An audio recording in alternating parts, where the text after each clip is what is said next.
इथिक्सचा मी जो पार्ट सिलेबसमध्ये काय आहे टॉपिक वाईज टॉपिक बघत जाऊ आणि त्यात काय अभ्यासणं गरजेचं आहे ते तुम्हाला सांगत जाईन.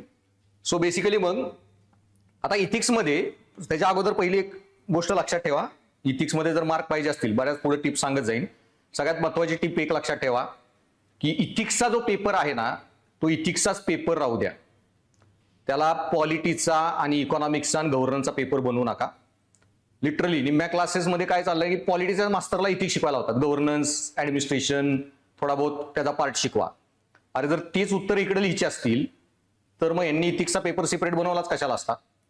सो सेम प्रश्न पॉलिटीच्या पेपरमध्ये आला ना टोटल वेगळं उत्तर आहे, इथिक्सच्या पेपरमध्ये आला उत्तर वेगळं असणार आहे. तुम्हाला ते तत्वज्ञानाच्या अँगलनी जो इश्यू लिहायचा आहे.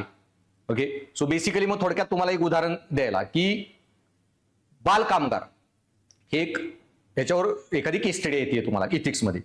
हा पेपर पॉलिटी 2च्या अँगलने आला ना तर वेगळा प्रश्न आहे, पण इथिक्समध्ये आला तरी पोरं काय लिहितात, बाल कामगार म्हणजे मूलभूत अधिकाराचं उल्लंघन आहे, माणसांचं शोषण आहे, मूलभूत अधिकारांवर सगळी चर्चा करत बसणार आणि कायदे भारतामध्ये बाल कामगार असा कायदा आहे, हे आहे ते आहे. अरे ठीक आहे, ते कायदे आहेत सगळं आहे, तो वेगळा इश्यू आहे तो पॉलिटीच्या पेपरचा. त्याची अंमलबजावणी नीट होत नाहीये, भारतामध्ये आर्थिक विषमता आहे म्हणून बालकामगारी पद्धत आहे वगैरे. तुम्हाला ते नैतिकतेच्या अँगलने लिहायचंय. नैतिकतेच्या अँगलने काय इश्यू आहे बाल कामगार करताना की बाई लहान वयात एखाद्या माणसाला काम करावं लागतंय, त्याच्या ज्या भावनिक क्षमतांवर बौद्धिक क्षमतांवर जो परिणाम होतो तो एखादं लहान बाल शाळेत काम करतंय जे शिक्षण घेऊ शकणार नाही, चांगलं शिक्षण घेता नाही आलं, काम करावं लागतंय वगैरे, त्याची कधी चांगली नोकरी नाही मिळणार, ते गरिबीच्या चक्रात अडकणार आहे, कायम गरीब राहणार आहे. ओके, देन एखादं बाल कामगार जेव्हा यूज होतं पुढे आपल्याला कॉम्प्लिकेटेड सिद्धांत बघायचे, मीन्स एंड, साधन साध्य नैतिकता. एखाद्या बाळाला तुम्ही लहान मुलाला काम करावं लागतंय, ते साधन आहे, त्याला साधन म्हणून वापरताय. साध्य काय, स्वस्तात काम करायला गडी मिळणे म्हणजे माझा आर्थिक फायदा होणे. सो आर्थिक फायदा तुमचं साध्य झालं, साधन काय बाल कामगार. मनुष्याला साधन म्हणून वापरताय. गांधींचं तत्वज्ञान आहे, खूप डीप थॉट आहे, पुढे शिकवेन मी. मनुष्य साधन नाही साध्य है. सो हे तत्वज्ञानाचे इथिक्सचे विचार तुम्हाला आन्सर मध्ये लिहायचे आहेत. ओके, तिथं नुसतं पॉलिटी लिहून आणि मग पोरं सगळं पॉलिटी लिहितात, क्लासेसमध्ये पण पॉलिटीचा मास्टर इथिक्स शिकवतो वगैरे आणि मग सगळ्यात पॉलिटी उत्तर लिहून येतात, मार्क येत नाहीत आणि मग नंतर इथिक्सच्या पेपरच्या नावाने ओरडत बसतात. सो हा टोटल पेपर वेगळा आहे. पहिली टिप लक्षात ठेवा, जे नंतरही सांगेन, पॉलिटी इकॉनॉमिक्सचा पेपर त्याला बनवू नका. ओके, ऍडमिनिस्ट्रेशन पूर्ण वेगळा इश्यू आहे, गव्हर्नन्स वेगळा विषय आहे आणि ऍडमिनिस्ट्रेटिव्ह इथिक्स हा वेगळा पार्ट आहे. मग त्याच्यामध्ये मी जे काल सांगितलेलं तुम्हाला की हे जे सगळे 9 पेपर आहेत, पहिले 2 क्वालिफाईंग आणि इसे GS 1 2 3 4 आणि ऑप्शनल. सो GS 4 जो सगळ्यात नवीन पेपर आहे तो मेजर आपण डिस्कशन करूयात. आणि सगळ्यात जास्त स्कोरिंग मी काल मार्कलिस्ट पण दाखवलेल्या त्रैतवाद की बाई ह्या 3 पेपरमध्ये सर्वात जास्त मार्क्स स्कोर तुम्ही करू शकता 140 पर्यंत, एसे मध्ये, इथिक्समध्ये, ऑप्शनलच्या 2 पेपरमध्ये. आता हे करताना मग ज्या काल मार्कलिस्ट दाखवल्या आणि जेव्हा मी परत इथिक्सचे लेक्चर घेईन तेव्हा मी अजून मार्कलिस्ट दाखवेन तुम्हाला 25-30 पोरांच्या, नीट सगळं कंपॅरेटिव्ह अनालिसिस करू की कसे मार्क येत आहेत, काय ट्रेंड आहे वगैरे. एस्पेशली एससी शिकवताना मी त्या मार्कलिस्ट दाखवेन, एससीचं जेव्हा डेमो घेईन तेव्हा. मग त्याच्यामध्ये काल मी जे सांगितलेलं की हा विषय काय आहे बेसिक डिस्कशन करताना, नीतिशास्त्र, सचोटी आणि अभियोग्यता 3 शब्दांमध्येच पूर्ण विषयाचं एक्सप्लेनेशन आहे. सो नीतिशास्त्र तत्वज्ञानाचा भाग, सचोटी म्हणजे तुमचा ऍडमिनिस्ट्रेशन प्रशासनाचा भाग आणि अभियोग्यता योग्यता ऍप्टिट्यूड ते मानसशास्त्राचा भाग. सो ऍप्टिट्यूड म्हणजे काय असतं, योग्यता, की कुठलीही नोकरी करण्यासाठी तुमच्याकडे योग्यता आहे का. मग तुमचा जो CSATचा पेपर आहे ना UPSC civil service aptitude test म्हणजे काय की उद्या तुम्हाला अधिकारी व्हायचंय, अधिकारी व्हायला तुम्हाला कुठली गोष्ट लागणार आहे बेसिक की बाबा डिसिजन मेकिंग, लॉजिकल रिझनिंग, निर्णय घ्या. सो ऍप्टिट्यूड तुम्हाला लागणार आहे ऍज अ प्रशासकीय अधिकारी. CSAT पेपर ते चेक करत आहे. तसं एक प्रशासकीय अधिकारी म्हणून तुम्हाला बेसिक अंडरस्टँडिंग आहे का प्रशासनाचं, प्रशासनातील मूल्यांचं, लोकांची कसं वागावं, बोलावं, भावनिक बुद्धिमत्ता, या सगळ्या गोष्टीची आणि ऍटलिस्ट कन्सेप्ट तरी माहिती आहेत का तुम्हाला, ती अभियोग्यता. सो हे तुमचं मेजर केलं जाणार आहे. आणि पहिलं एक गोष्ट लक्षात ठेवा की बराच इश्यू होतो इथिक्स पेपरमध्ये असं चर्चा की इथिक्स पेपर म्हणजे नुसतं नीतीशी घेणं देणं आहे त्याचं.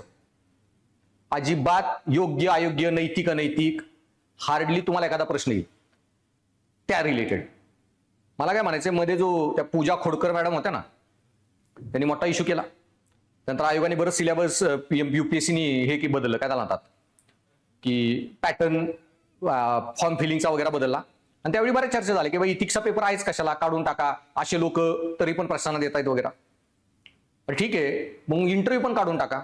इंटरव्ह्यू कशासाठी, पर्सनॅलिटी असेसमेंट. तुम्हाला काय तिची पर्सनॅलिटी असेस झाली, 5 चेअरमन बसलेला आहात एवढे अनुभवी, 30-40 वर्षाची नोकरी करून, तुम्हाला तिचं पर्सनॅलिटी अभ्यास करता नाही आली, जज करता नाही आली की तिचं कशी व्यक्ती आहे. सो पॉइंट पहिला की इथिक्स इश्यू म्हणून नैतिकतेच अँगल हे डोक्यातून काढून टाका. थोडाफार नैतिकतेवर प्रश्न येणार आहेत, पण मॅक्झिमम डिबेट जी आहे ना ती प्रशासकीय नैतिकतेबद्दल आहे किंवा समाजाच्या अँगलनी, की तुम्हाला असले मुद्दे येतात.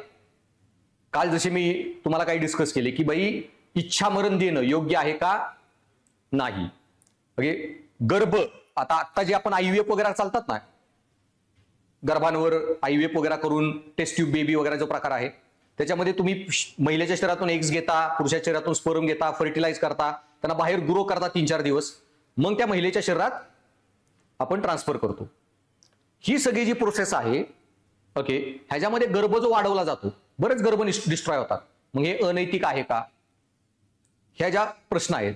किंवा गर्भ डिस्ट्रॉय करतो तुम्ही, तर आत्ता तुम्ही गर्भावर रिसर्च करता, त्यामुळे आपल्याला मानवांच्या बद्दल बरीच माहिती मिळते. मग ते 15 दिवसापर्यंत तुम्ही गर्भावर रिसर्च करू शकता. 15 दिवसाच्या पुढे गर्भावर रिसर्च करणं अलाउड नाहीये कायद्यात. पण वैज्ञानिकांचं म्हणणं आहे की आम्हाला अजून वेळ वाढवून द्या, 3 महिन्यापर्यंत रिसर्च करू द्या. म्हणजे ते एग आणि स्पर्म बनवले जे आहे ना, झायगोट, ते डेव्हलप होत आहे, सेल्स डिव्हिजन होत आहे. मग बाई हे वाढवणं योग्य आहे का नाही, असे प्रशासनाच्या अँगलनी जे इश्यू आहेत ते तुम्हाला ऍड्रेस करता आले पाहिजेत. साबरीमाला सारख्या मंदिरात महिलांना प्रवेश देणे न देणे, अशा ज्या इश्यूंबद्दल तुम्हाला चर्चा करता आली पाहिजे. आता आपण जनावरांना खातोय, पोल्ट्री इंडस्ट्री, नॉनव्हेज खाणं न खाणं, पण बाई नॉनव्हेज खातोय आपण, पण आपले बापजादे जे शिकार करायचे किंवा घरात प्राणी पाळायचे त्यातला एखादा खायचे. आता हे ऑर्गनाइज पोल्ट्री ज्या बनलेल्या आहेत की तिथं कोंबड्यांना तिथंच वाढवलं जातं वगैरे, हे खाणं योग्य आहे का. त्याचा एक फनी व्हिडिओ आणि अशा पुढे क्लासमधले व्हिडिओ दाखवेन तुम्हाला, जेव्हा डिस्कस करू. एक माणूस मेलेला आहे आणि नरकात म्हणजे यमाकडे गेलेला आहे, आणि यम आणि त्याचा चित्रगुप्त ते दोघं चालले, थोडक्यात त्याला भिंतीला बांधलेला असतो. आणि तो म्हणतो हिथं का बांधलेत लोक ही सगळी. तो म्हणतो नरकात एवढी जागा झाली, पृथ्वीवर एवढी नॉनव्हेज खातायत लोक की नरकात जागाच नाही माणसं ठेवायला. म्हणतो ह्यानी काय पाप केले. तर तो म्हणतो की नॉनव्हेज खायचा. पण मग तो म्हणायला लागतो नाही मी काय पाप नाही केलं, मी अंड खायचो, अंड नॉनव्हेज नाहीये, मला नाही शिक्षा देऊ शकत. मग यम म्हणतो अरे बरोबर आहे त्याचं म्हणणं, अंड नॉनव्हेज नाहीये, सोडा त्याला. मग यमदेव म्हणतात की ठीक आहे, मी माघारी येतो तुला सोडतो. यमदेव जातात, तो माणूस तसाच माघारी येतात. त्यांना बघून म्हणतो अहो तुम्ही म्हणालेला मला माघारी येऊन सोडणार, 3 वर्ष झालं तुम्ही गायब आहे, 3 वर्ष मी असाच भिंतीला बांधून आहे, आणि तुम्ही आता येतो सोडतो म्हणलेला. मग यमदेव म्हणतात बरोबर आहे, अंड नॉनव्हेज नाहीये, पण ती अंडी पैदा करायला कोंबडीला 2-2, 3-3 वर्ष एकाच पिंजऱ्यात एका ठिकाणी तारांच्या ब्रॅकेटवर जे उभं करता, तिथंच ती जगते, तिथंच ती मोठी होते, इकडं तिकडे बी जात नाही. पंख दिले तिला, कधी हवेत उडायला तिला चान्स मिळत नाही, आणि पिंजऱ्यातून बाहेर पडली तर डायरेक्ट मारायला, आणि आयुष्यावर पिंजऱ्यात ठेवून फक्त अंडी घेऊन तिचं शोषण, हे जे तिचे हाल करता. सो बाई पोल्ट्री इंडस्ट्री किती अनैतिक प्रकार आहे वगैरे, हे तुम्हाला सगळे तर्क करायला पाहिजे. आता जे आपलं बीफ वगैरे सगळा इश्यू चालू आहे, बीफ मध्ये गाईला मारून किंवा कुठल्या प्राण्याला मारून बीफ इंडस्ट्री चालते ना, हे म्हणायला लय इझी आहे की बीफ खाणाऱ्यांमुळे सगळा इश्यू आहे. पण बाई प्रत्येक माणूस जो दूध पितो ना त्याच्यावर गोहत्येचं पाप राहतं. तुम्ही बऱ्यापैकी शेतकऱ्यांची पोर असाल सगळे, मला सांगा की एक गाई विकली कितीला जाते, गाई म्हैस प्राणी 50,000, 50 पकडा. आता लहानपणापासून ते खोंड जन्माला आलेलं आहे, मोठं विकायला, मोठं झाल्यावर 50,000 किंमत, मोठं होऊन विकायला किती हे जात असेल बरं, अन्नधान्याचा खर्च. रोज खायला घालायचंय त्याला, त्या गाईला वगैरे म्हैशीला, आणि मग विकायचंय. खाण्यापिण्यावर किती खर्च होईल वाटतंय का? 50,000 पेक्षा कमी होईल. किती खर्च होत असेल मग खाण्यापिण्याचा?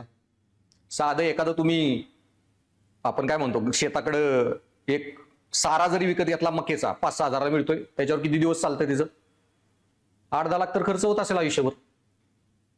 मग कोण शेतकरी एवढा मूर्ख आहे की 10 लाख रुपये खर्च करतोय तिला मोठं करायला आणि 50,000 विकतोय? कॉमन सेन्स आहे. सो भाई, तुम्ही तिच्याकडून दूध काढून घेता, दूध विकता, त्याच्यावर पैसा कमवता आणि ते प्रॉफिटेबल होऊन ते परवडतं की 10 लाख तिलावर खर्च केले, 30-1 लाख कमवले, मग आता 50,000 विकली. सो पॉइंट आहे, मग जेव्हा जे दूध पितायत ना, तुम्ही पण ते ऑर्गनाइज एक्सप्लॉयटेशनचे भाग आहात नीतीशास्त्रात नुसार. सो ह्याच गोष्टी तुम्हाला नीट सगळ्या कळल्या पाहिजेत. आता तर कृत्रिम मांस पण आलेलं आहे.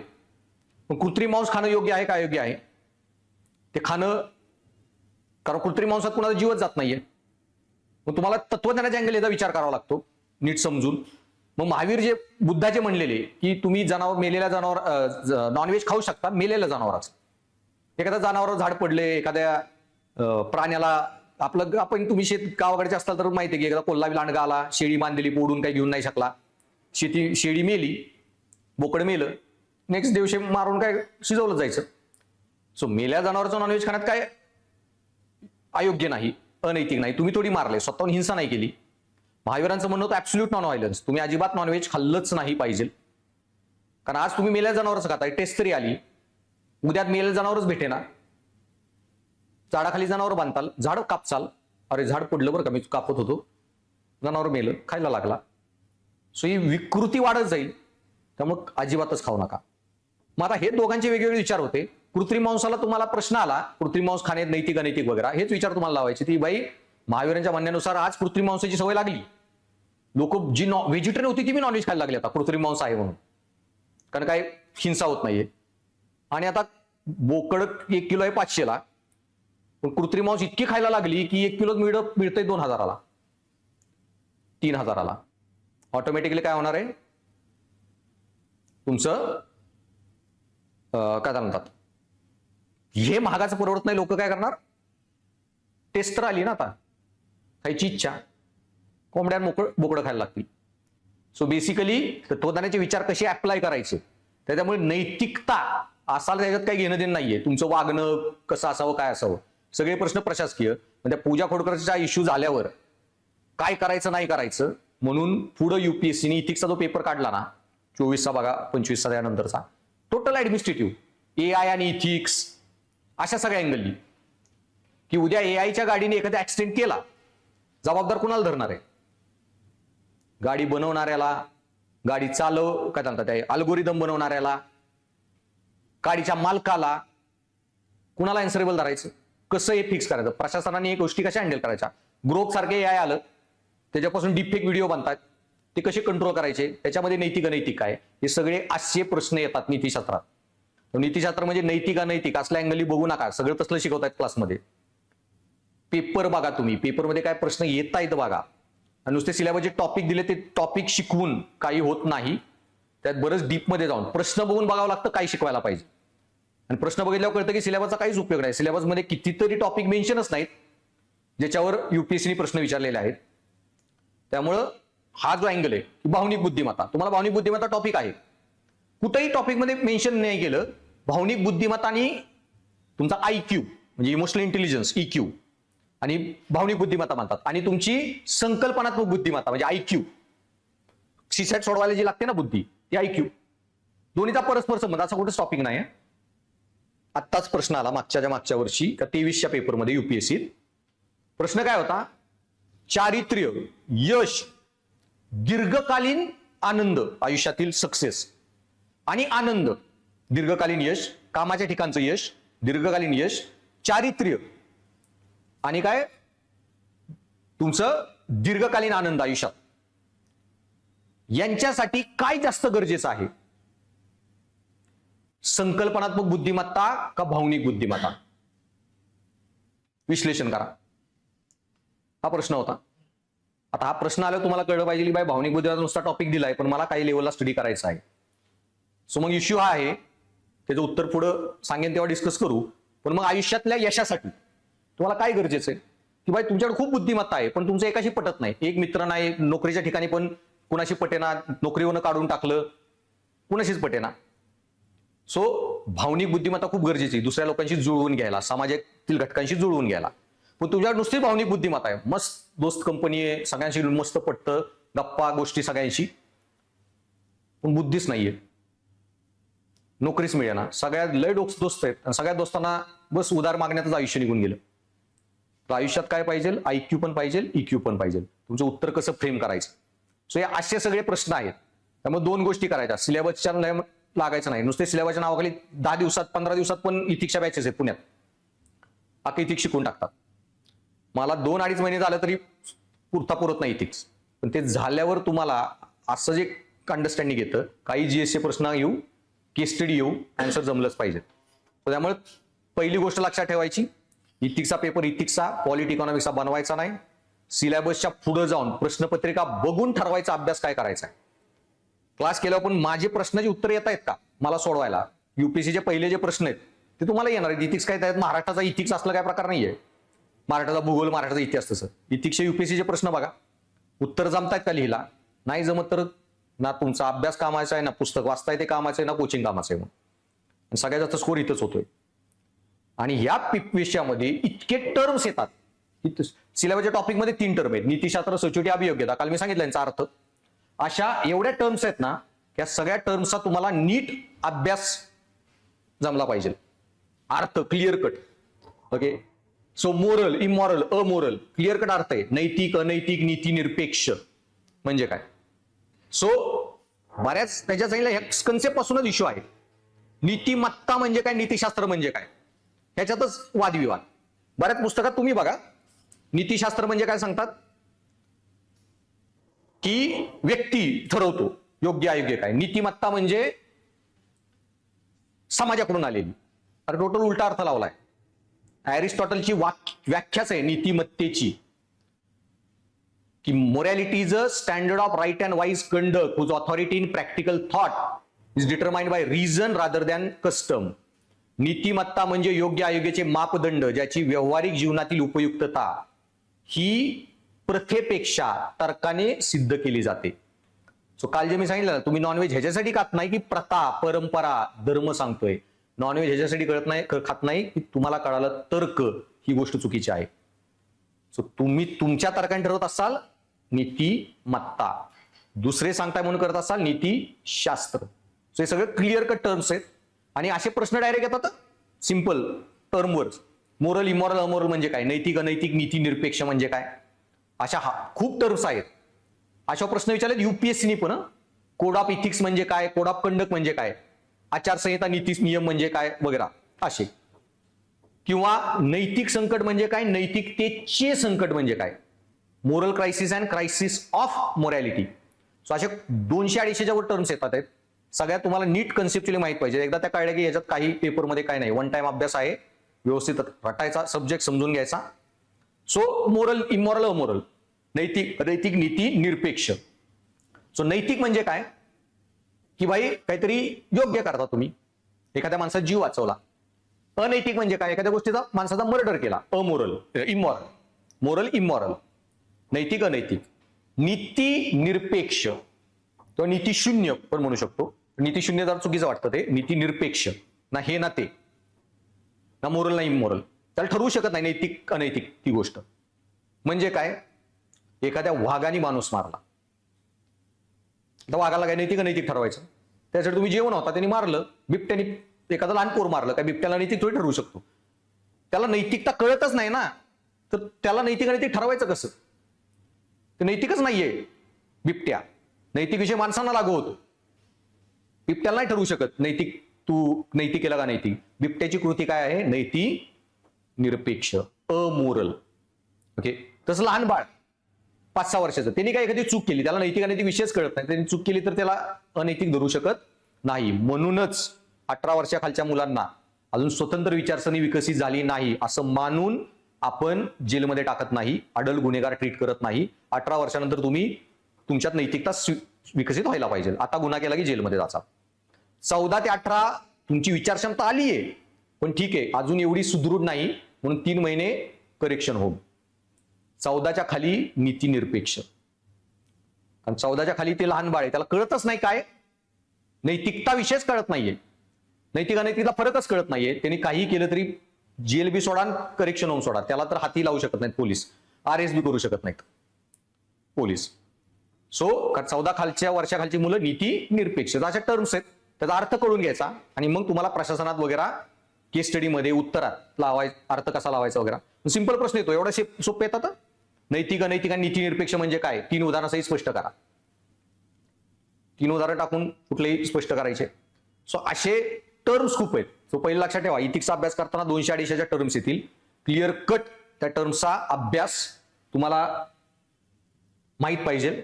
मग मी जे सांगितलं की आपला जो सिलेबस आहे 3 भागांमध्ये डिवाइड आहे. सो मग हे जे 3 भाग आहेत सिलेबसचे, काल मी बेसिक ओव्हरव्ह्यू दिलेला. सो पहिला भाग आहे तत्वज्ञान. तत्वज्ञानामध्ये तुम्हाला हे सगळे Buddha, Mahavira, Aristotle, Plato, Socrates, Kant, Bentham, John Locke, Bhagavad Gita, खूप इम्पॉर्टंट थिंकर जे आहेत ते वेगवेगळे तत्वज्ञानचे विचार सांगणार आहेत, म्हणजे ते स्टडी करायचे आहेत. मानसशास्त्राचा पण काल सिलेबस सांगितला, भावनिक बुद्धिमत्ता, वृत्ती, मूल्ये, सामाजिक प्रभाव, जो शेवटी व्हिडिओ दाखवला मी लिफ्टवाला, ते जे 3-4 टॉपिक आहेत. आणि लोक प्रशासन म्हणजे प्रशासनात प्रॉपर ऍडमिनिस्ट्रेशन मध्ये काय समस्या आहेत आणि प्रशासन चालवताना तुम्हाला कुठल्या गोष्टी कराव्या लागतात, तो सगळा तुमचा लोक प्रशासनाचा भाग. मग याच्यामध्ये सिलेबसचा काय काय टॉपिक आहेत, त्याचे अर्थ काय. तत्वज्ञानाचा सिलेबस सगळ्यात छोटा आहे, सगळ्यात जास्त अभ्यास त्याचा करावा लागतो. अर्धे लेक्चर आपले जवळपास 60% तत्वज्ञान चालणार आहे, 51% 25% सायकोलॉजी पार्ट आणि 25% तुमचा काय त्याला म्हणतात प्रशासन. सो कारण त्याचा एक टॉपिक असा दिलाय ना त्यांनी, नैतिकतेचे पैलू, आणि या नैतिकतेचे पैलू या टॉपिक मध्ये इतका मोठं तत्वज्ञान आहे, इतकं जास्त डेटा येतो. सो तुम्हाला फक्त ओव्हरव्ह्यू देतो. सो नैतिकतेच्या पैलूपासून आपण सुरुवात करूया. नाही कळलं तरी चालेल, हे सगळं नंतरच शिकायचंय. तर त्या सिलेबसमध्येचा अर्थ काय, या टर्म्सचा टॉपिकमध्ये काय एक्सपेक्ट आहे तेवढं सांगायचंय. सो नैतिकतेचे 4 पैलू असतात, लक्षात ठेवा. ओके, एक पैलू आहे तुमचा विश्लेषणात्मक नीतिशास्त्र, एक आहे नियामक नीतिशास्त्र, एक आहे तुमचा वर्णनात्मक नीतिशास्त्र आणि एक आहे अनुप्रयुक्त. सो अनुप्रयुक्त म्हणजे काय, अप्लाइड इथिक्स. अप्लाइड इथिक्स म्हणजे काय की मी जे तत्वज्ञानाचं मागे सांगितलं ना, सिद्धांत शिकला बुद्धा, महावीरा, आता कृत्रिम मांस आलं तर खायचं का नाही खायचं, यांचे विचार अप्लाय केले तुम्ही, ते काय झालं तुमचं अनुप्रयुक्त नीतिशास्त्र. अर्धा पेपर तुम्हाला काय केस स्टडी, हे शिकडं जे शिकलाय ते केस स्टडीमध्ये अप्लाय करायचं, म्हणजे अनुप्रयुक्त नीतिशास्त्र. त्यानंतर येतं ते काय आपल्याला जास्त शिकायचं नाही, थोडेफार गव्हर्नमेंट रिलेटेड नी, चाइल्ड लेबर वगैरे अशा गोष्टी बाबतीत जे स्टडी करायचं. दुसरं येतं तुमचं वर्णनात्मक, नियामक आणि विश्लेषणात्मक. वर्णनात्मक नीतिशास्त्र म्हणजे काय, या ब्रांचमध्ये नीतिशास्त्राबद्दल योग्य अयोग्य काही चर्चा केली नाही जात. वर्णनात्मक नीतिशास्त्र म्हणजे काय, नुसतं वर्णन केलं जातं नैतिकतेत, कोण कसं काय. म्हणजे काय, मी वर्णनात्मक नीतिशास्त्रज्ञ आहे, समजा मी महाराष्ट्रात आलो तर काय करणार, मी महाराष्ट्र सगळा स्टडी केला, भारत स्टडी केला फॉर एक्झाम्पल, तर मला भारतात काय दिसलं समजून घ्या. भारतात मला काय दिसलं, भारतातले मुलं त्यांच्या आई वडिलांबरोबर राहतात आणि आई वडिलांची काळजी घेतात, आणि जी मुलं आई वडिलांची काळजी घेत नाही त्यांना अनैतिक मानलं जातं.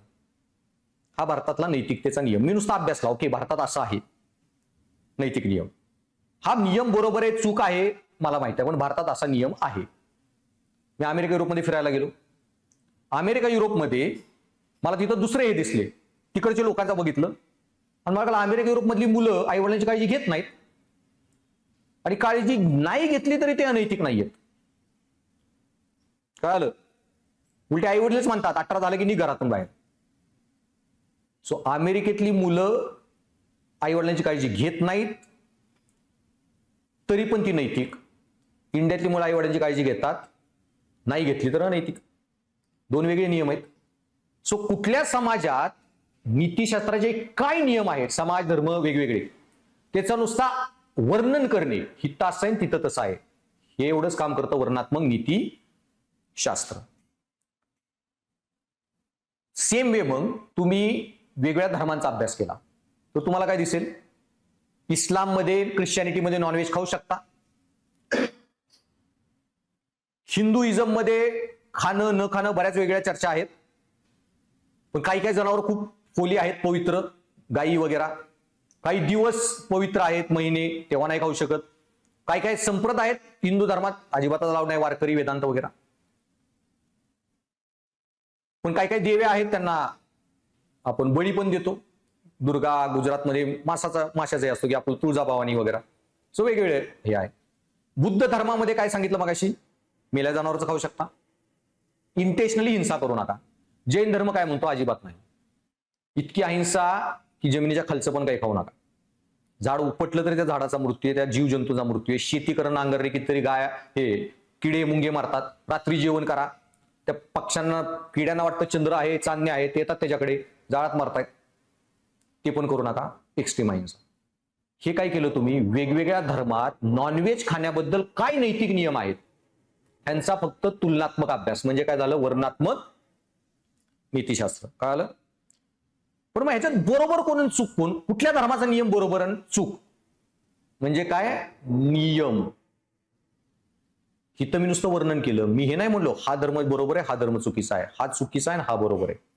जेव्हा तुम्ही हे म्हणायला लागता ना की हा नियम चुकीचा आहे, हा नियम बरोबर आहे, तुम्ही काय देताय, नियामक नियम देताय. तो येतो तुमचा दुसरा पैलू नीतिशास्त्राचा, नियामक नीतिशास्त्र. आणि नियामक नीतिशास्त्र आणि तिसरं येतं तुमचं विश्लेषणात्मक. आता इश्यू काय, नियामक नीतिशास्त्रात मग मी सांगितलं हा धर्मचा नियम चुकीचा का बरोबर, नॉनव्हेज खाणं चूक का बरोबर, बाई तू खातोय तर तू अनैतिक आहेस, तू खात नाही तर तू नैतिक आहेस. हा काय झाला, नियम. ओके, दोन्हीमध्ये इश्यू काय आहे, वर्णनापेक्षा तुम्हाला महत्वाचं काय आहे, नियामक. कारण नियम नसतील ना तुम्ही समाजाला सुधारू शकत नाही. हा समाजात असे करतात, हे असे, ह्या समाजात हे होतंय असं, अरे नुसता अभ्यास करून काय फायदा आहे, तुम्हाला चांगला समाज घडवायचा आहे. म्हणजे चुकीचे करताय त्यांना काय सांगावं लागेल, अरे तू चुकीचं करतोय, असा वागू नको, हा तू योग्य करतोय असा वाग. नियम. थोडक्यात वर्णनात्मक नियामक चे पैलू समजून घ्यायला. सिंपल उदाहरण, डॉक्टरकडे गेला, कसं तरी होतंय, इंडियातल्या लोकांचा कॉन्स्टंट रिप्लाय. डॉक्टरने घेतलं, ब्लड घेतलं, युरिन सॅम्पल घेतलं, सगळं टेस्ट केला, 10-12 रिपोर्ट आणले. म्हणजे दिसले डॉक्टर आले, हाय कोलेस्ट्रॉल, हाय बीपी, हाय शुगर, हाय ब्लॉकेजेस. डॉक्टरनी सगळे रिपोर्ट दिले, सगळे कोविड बिविड सगळं अंगामध्ये आहे तुमच्या व्हायरस. डॉक्टर मला एक रिपोर्ट, घरी जा आणि वाट बघ मरायची. डॉक्टरने काय केलं, तुमचं डिस्क्रिप्शन, डिस्क्रिप्टिव्ह इथिक्स, त्याला म्हणतात वर्णनात्मक नीतिशास्त्र, डिस्क्रिप्टिव्ह इथिक्स. तुम्हाला डॉक्टरकडून काय पाहिजे, डिस्क्रिप्शन का प्रिस्क्रिप्शन. आणि म्हणून नियामक नीतिशास्त्राला नाव आहे प्रिस्क्रिप्टिव्ह इथिक्स किंवा नॉर्मॅटिव्ह इथिक्स. जे नॉर्म देतं, नियम देतं, बाई ही गोळी घेन कोलेस्ट्रॉल कमी, हे घेन बीपी कमी, हे घेन शुगर कमी. सो माझे प्रश्न कसे सोडवू, तसं समाजात काय प्रश्न आहेत हा अभ्यास म्हणजे वर्णनात्मक नीतिशास्त्र, ते सोडवायचे कसे हा म्हणजे नियामक नीतिशास्त्र. सो मग नॉनव्हेज खाणं न खाणं कुठल्या समाजात काय चाललंय ते वर्णनात्मक, नॉनव्हेज खाणं चूक का बरोबर हे नियम. पण पॉइंट आहे ना, चूक का बरोबर हे नियम द्यायच्या अगोदर नॉनव्हेज खाणं चूक आणि व्हेज खाणं बरोबर हे ठरवण्या अगोदर तुम्हाला काही उच्च दर्जाचे प्रश्न विचारावे लागतात. ठीक आहे, नॉनव्हेज खाणं चूक बरोबर, मग जर नॉनव्हेज खाणं चूक असेल तर सिंहाने सशाला मारलं तर सिंह नैतिक झाला का, मग सिंहाला नैतिक धरायचं का, नैतिक धरायचं का. आणि नॉनव्हेज खाणं जर चूक असेल, ओके, मग सिंह का नैतिक नाही, नैतिक नाही. आणि ठीक आहे, नॉनव्हेज खाणं चूक आहे, पण मी जबाबदार आहे का त्या जनावरांच्या अधिकारासाठी. आणि जर मी एखाद्या आयलंडवर अडकलोय, खायला काही नाही, मी एखादा जीव घेतला प्राण्याचा स्वतःच्या संरक्षणासाठी, खायलाच काही नव्हतं, तर मग मी अनैतिक झालो का. माझ्यावर एखादा वन्य प्राणी हल्ला केला, मी त्याला मारला, तर मी अनैतिक झालो का. हे सगळे उच्च दर्जाचे प्रश्न तुम्हाला आधी सोडवायला लागतात. त्याला म्हणतात विश्लेषणात्मक नीतिशास्त्र, अनॅलिटिकल इथिक्स. तुम्ही इथिक्स काय करता, अनालिसिस. सो या 4 ब्रांचेस आहेत नैतिकतेच्या पैलूत. अप्लाइड इथिक्स अनुप्रयुक्त, डिस्क्रिप्टिव्ह वर्णनात्मक, प्रिस्क्रिप्टिव्ह नियामक, अनालिटिकल विश्लेषणात्मक. थोडक्यात फिजिक्स केमिस्ट्रीच्या भाषेत सांगायचं म्हणलं तर उदाहरण म्हणून हे लिहू नका, हे नैतिकतेचं उदाहरण नाहीये.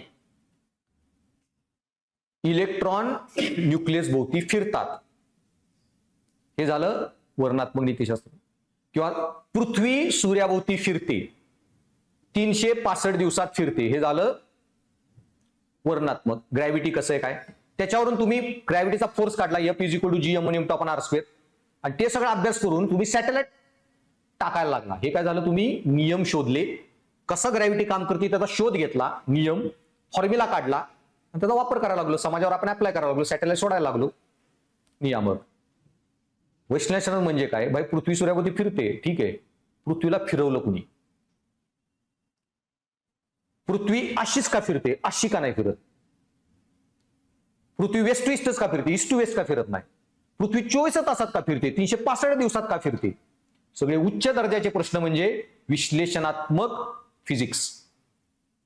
कळलं, सेम नीतिशास्त्रामध्ये आहे. आणि हे जे 3 पैलू आहेत, ह्या पैलूमध्ये परत अजून खूप चर्चा कराव्या लागतात.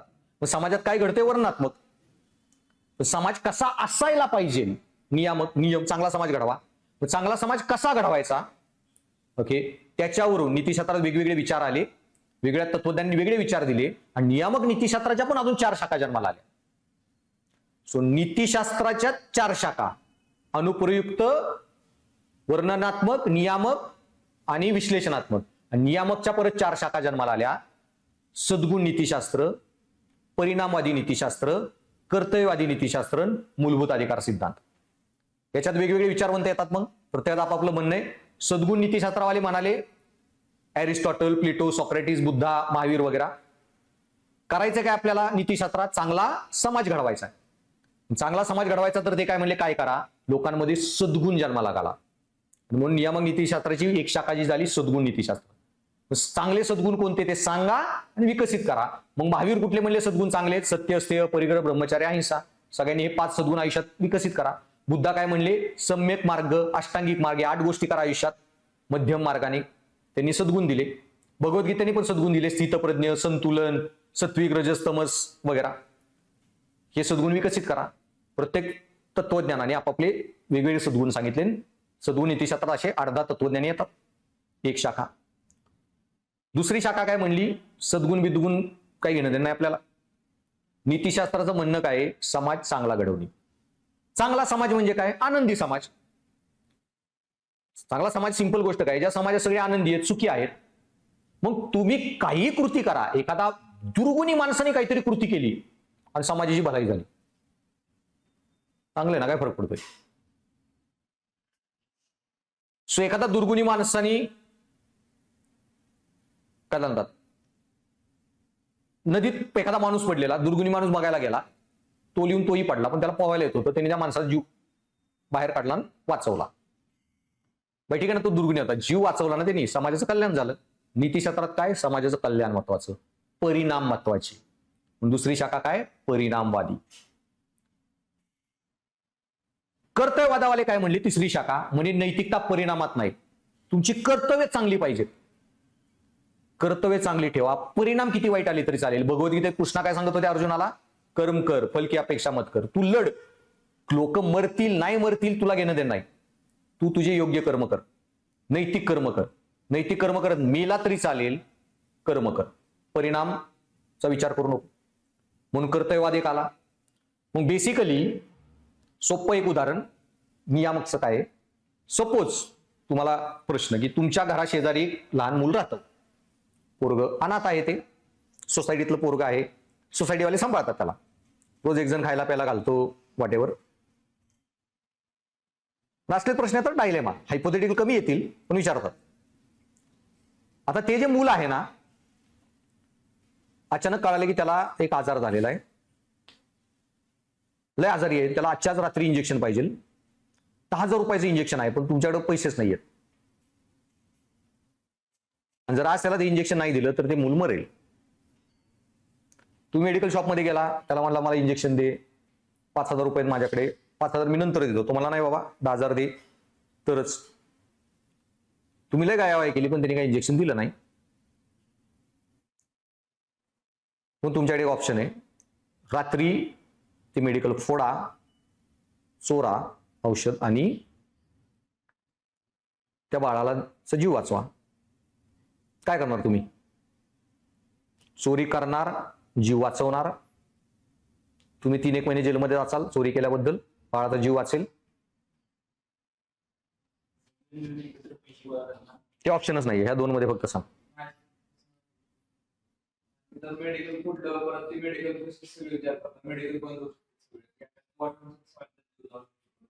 सो तू माणूस म्हणून देणार? तू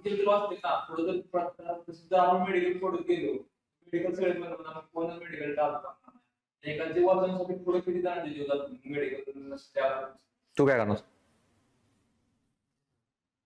चोरी करणार? नाही करणार. बरं ठीक आहे, तू करणार का? त्यावेळी तो एक ऑप्शन आहे.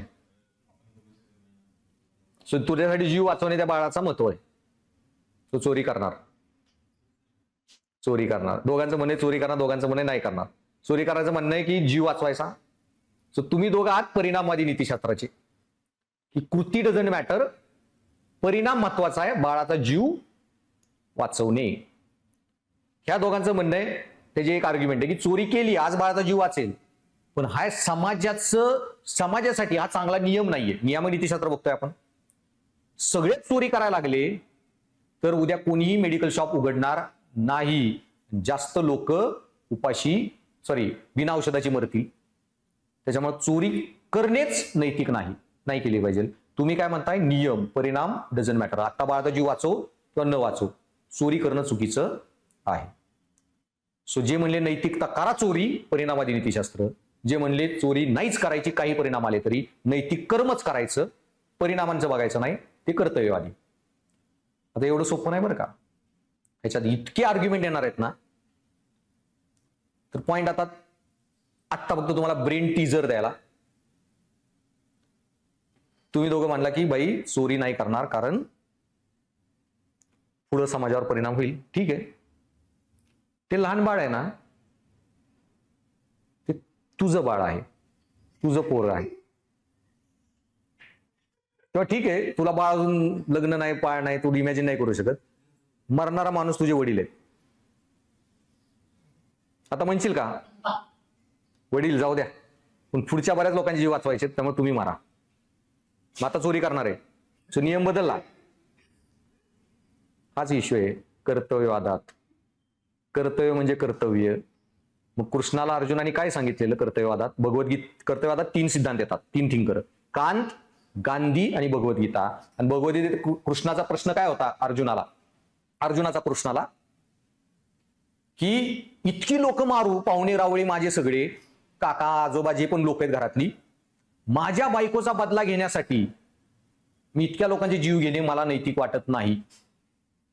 त्यावेळी कृष्णाचं जे वाक्य होतं, ये युद्ध नातो और संबंधों की स्थापना के लिए नहीं है कुंती पुत्र, इसलिए अपने कर्तव्य को पहचानो और तब निर्णय लो. ही लढाई तुमच्या याच्यासाठी नाही, तुझ्याच नातेसंबंधासाठी. ती द्रौपदी होती काय, तुझी बायको, का कोणी दुसरी बाई होती, आणि ज्यांनी तिच्याशी हे केलं ते दुसरी लोक होती काय, किंवा तुझ्या घरातली होती? म्हणजे दुसरी कोण बायको असती तर तुझ्या घरातली लोक नाही लढणार. आणि जर आज तुझ्या घरातली लोक होती वस्त्रहरण करणारे, दुसरे कोण असते बाहेरचे, अरे माझ्या बायकोचं अपमान केला, लढायला गेला असता ना, मारायच असते ना तू. मग घरातल्यांसाठी वेगळा नियम, दुसऱ्यांसाठी वेगळा नियम. कृष्ण म्हणाले नाही, बाय तुझा नियम एक क्षत्रिय म्हणून कर्तव्य लढणे. मग ती द्रौपदी होती का कोणी बाई, तुझं काम सगळ्यांसाठी लढायचं. आणि करणारे तुझ्या घरातले होते का बाहेरचे, सगळ्यांना मारायचं. नियम म्हणजे नियम. चोरी नाही ना तर नाही, घरातले मेले तरी चालतील. कळलं? अजून बरेच कंडिशन येतात, पेपर एवढा स्ट्रेट फॉरवर्ड नाहीये. हसणाऱ्यांवर जाऊ आता आपण. तुम्ही काय म्हणला की जीव वाचवणार, ठीक आहे. आता असं अज्युम करा की तुम्ही मेडिकल शॉपचे ओनर आहात. ह्या दोघांनी चोरी केली, जीव वाचवला, 3 महिने जेलमध्ये गेले, माघारी आले, तुला येऊन म्हणले अरे तुझं मेडिकल शॉप मी लुटलं, तर तुमच्या वॉलेटमधले पैसे लुटले पुन्हा जीव वाचवायला. ते सांगितलं अरे तुझे पैसे मी चोरले, सॉरी, मी जेलमध्ये जाऊन आलो, सॉरी, पण एका बाळाचा जीव वाचला, तू वाईट वाटून घेऊ नको. तुम्ही दोघं म्हणसाल का त्याला, अरे खूप चांगलं काम केलं, टेन्शनच नाही, तू पुढच्या वेळी कोण बाळ आजारी असेल ना, तू येऊन परत माझं मेडिकल लूट, नाहीतर काढ माझ्या वॉलेट मधलं पैसे चोर.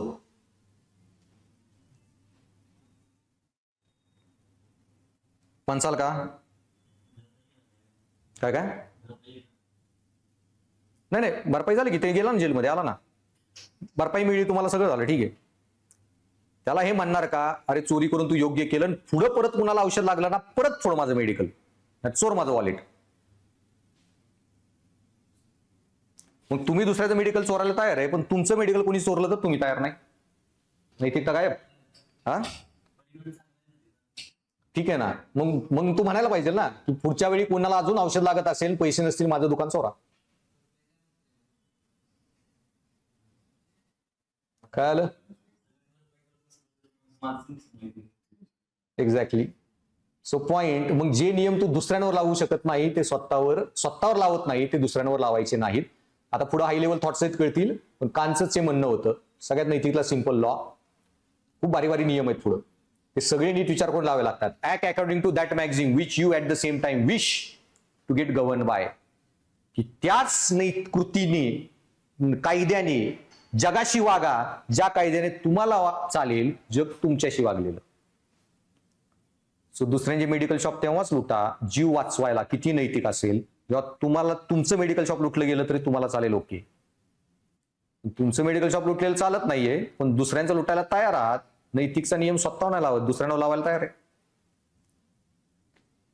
तुम्ही जे म्हणला की भाई लूट काय, चोरी नाही केली पाहिजे, पण वडील आहे तर चोरी करतो, वडिला जीव जातो तर चोरी करतो, नैतिक नियम दुसऱ्यांसाठी वेगळे स्वतःसाठी वेगळे, चालणार नाही.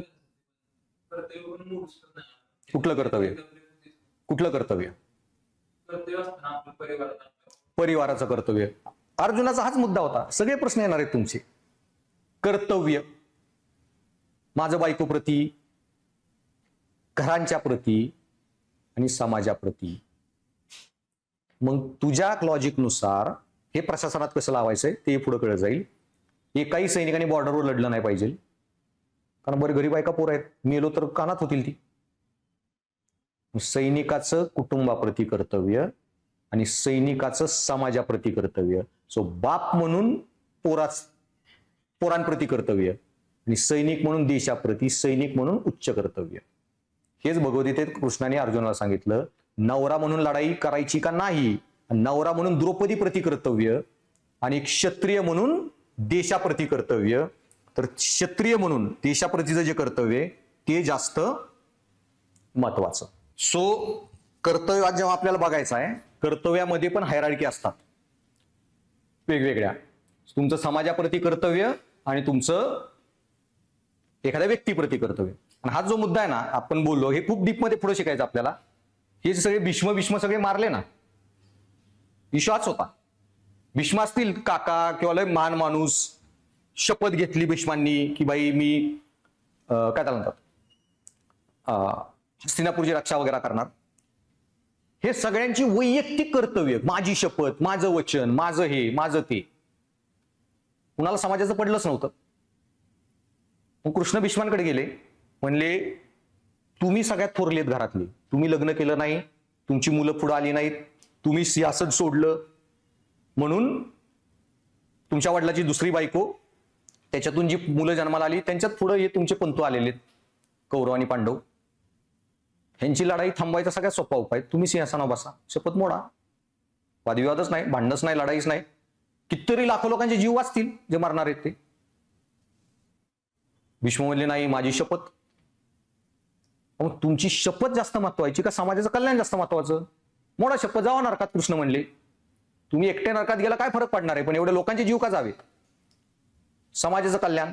युपीसी त्याच्यावर निबंध आलेला अक्का एका ह्या विचारावर, what is good for an individual not necessary good for society. जे व्यक्तीच्या हिताचे आहे ते समाजा हिताचे असेलच असे नाही. ते कसे लिहिचे ते एसे लिहिताना सांगतो, नाही सगळं कळलं ना परफेक्ट मार्क येतात, सगळं लिहिता येतं आरामात. तर आधी सांगतो एक गोष्ट लक्षात ठेवा, एमपीएससी म्हणून तुम्हाला कोणतरी काहीतरी सोपं चिपकेवेल वाचत बसायचं नाही. अवघड एक्झाम आहे, कॉम्पिटिटिव्ह आहे, त्याच लेवलला डेटा घ्यायचा आणि त्याच लेवलला अभ्यास करायचा. आणि काय नाही, मास्तर शिकवणारा नीट असेल ना सगळ्या गोष्टी शिकवतो तिथे, किती आवड असले तरी कळतात. ओके, आइन्स्टाईनचं एक वाक्य आहे, खरा शिक्षक जो फिजिक्सची कुठली थिअरी जर लहान पोराला समजू शकत असेल ना, तो खरा शिक्षक. बेसिक. सो पॉइंट आहे, त्याला शिकवायला असेल तो व्यवस्थित शिकवेल, नाही तर मग काहीतरी इझी इझी चिपकवतात गोष्टी. सो पॉइंट भीष्मांचे. मग कृष्ण त्यांना म्हणले की ठीक आहे, वचन नाही मोडायचं ना, तुमचं काय वचन होतं? तर मी वचन घेतलेलं की मी ब्रह्मचारी राहणार आणि हस्तिनापुरावर बसून गादीवर न बसता हस्तिनापूरची रक्षा करणार, जोही गादीवर बसलाय त्याची, त्या हस्तिनापूरचं रक्षण करणार आणि सिंहासनावर बसणार नाही, लग्न करणार नाही, ब्रह्मचारी राहणार, आपला. कृष्ण म्हणले कुठल्या हस्तिनापूरची रक्षा करताय तुम्ही? कुठलं वचन तुम्हाला तोडायचं नाही? जेव्हा तुमच्या समोर, तुमच्या दरबारात, तुमच्या समोर तुमच्या नाथ सुनेला वस्त्रहरण झालं, ती जी रक्षा करता नाही आली तुम्हाला, तर कुठल्या शपथीचं घेऊन बसलात? शपथ कधीच मोडली हस्तिनापूरची रक्षा करायची. सो पॉइंट, समाजाचं भलं का व्यक्तीचं भलं? कृष्णाचं जे म्हणणं होतं, समाज टिकला पाहिजे, समाजाच्या हिताचं सगळ्यात महत्वाचं. समाज तुमसे नहीं है पार, तुम समाज से, इसलिए जो समाज के हित में होगा वही तुम्हारे हित में. सो लढाई तू द्रौपदीसाठी करायलाच नाही आला, समाजासाठी. क्षत्रिय म्हणून आयुष्यभर टॅक्स घेतला ना, लढाई आल्यावर टाक बंदुकन जा निघून, की अरे शत्रू आला, टॅक्स घेतला ना तर मर.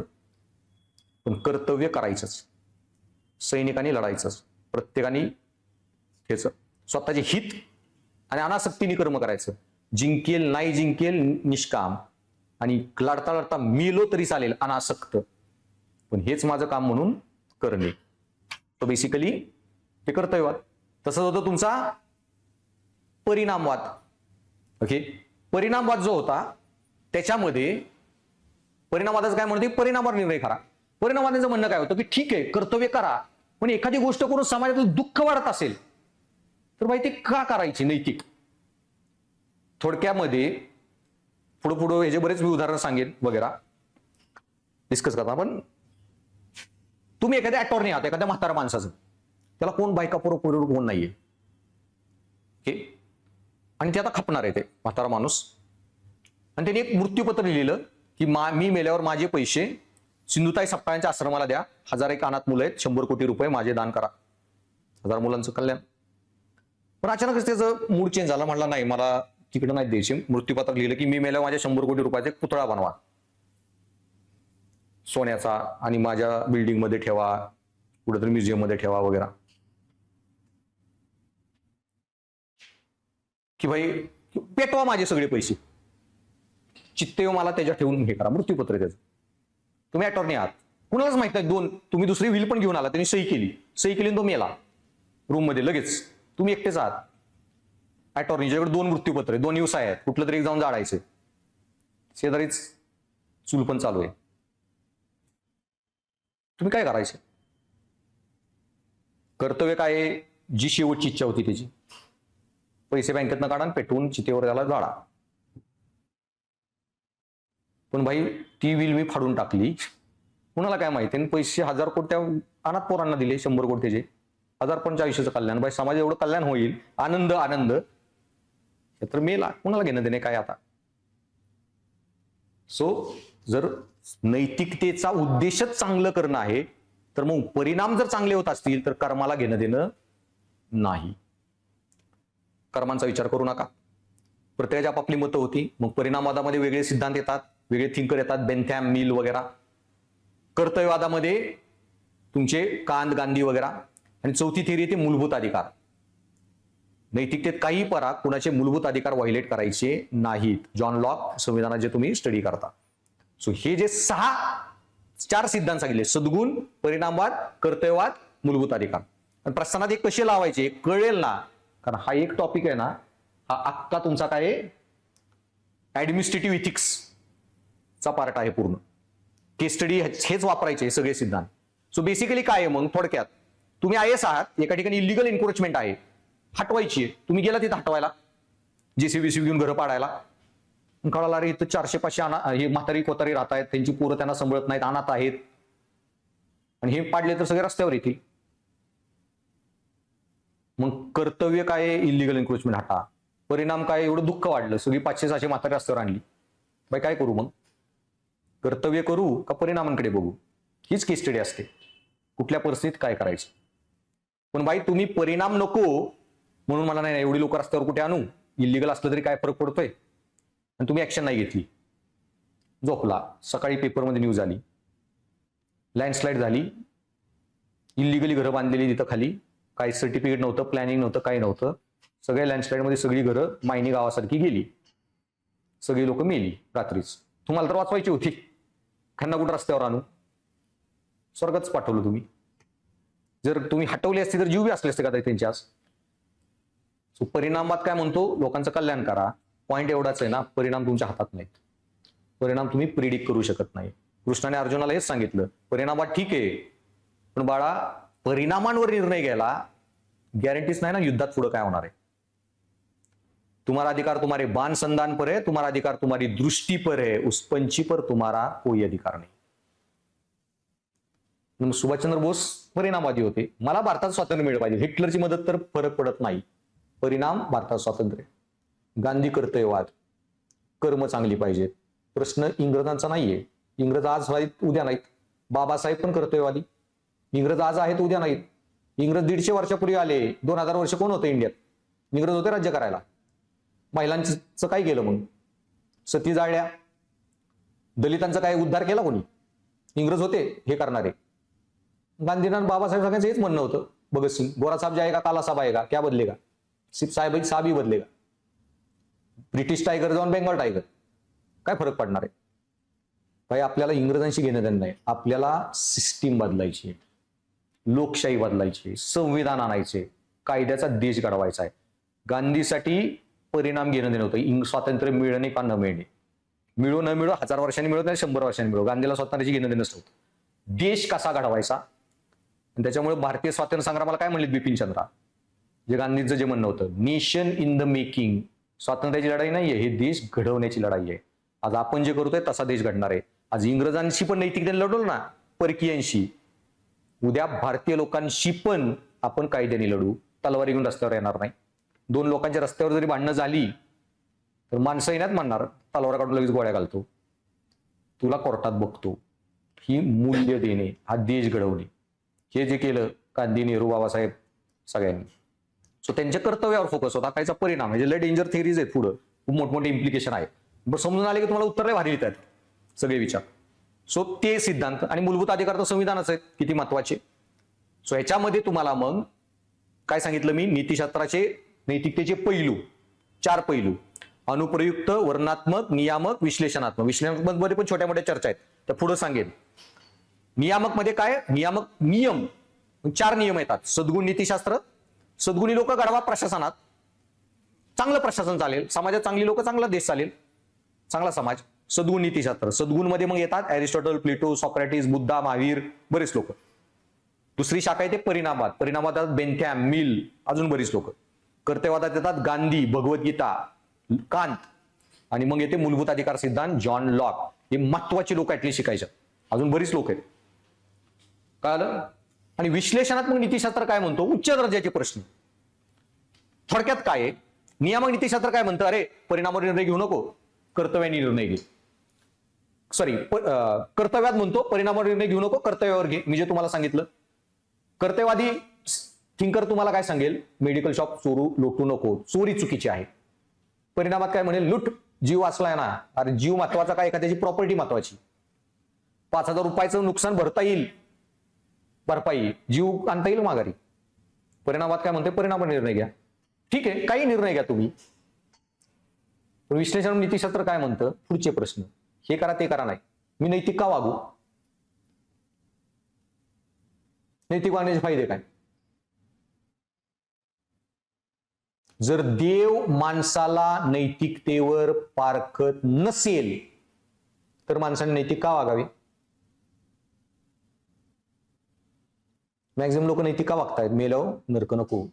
समजा उद्या कळलं स्वर्ग नरकच नाहीये, का नैतिक वागायचं? नैतिक अनैतिक होण्यासाठी देवाला मानण्याची गरज आहे का? मी देवाला मानत नसेल तर मी अनैतिक झालो का? मग सगळे 21 लोक जे आहेत नास्तिक, ती का नैतिक झाली का? अरे जगातले सगळ्यात मोठे नैतिक लोक तर नास्तिक होते, बुद्ध आणि महावीर. देवाला नव्हते मानत.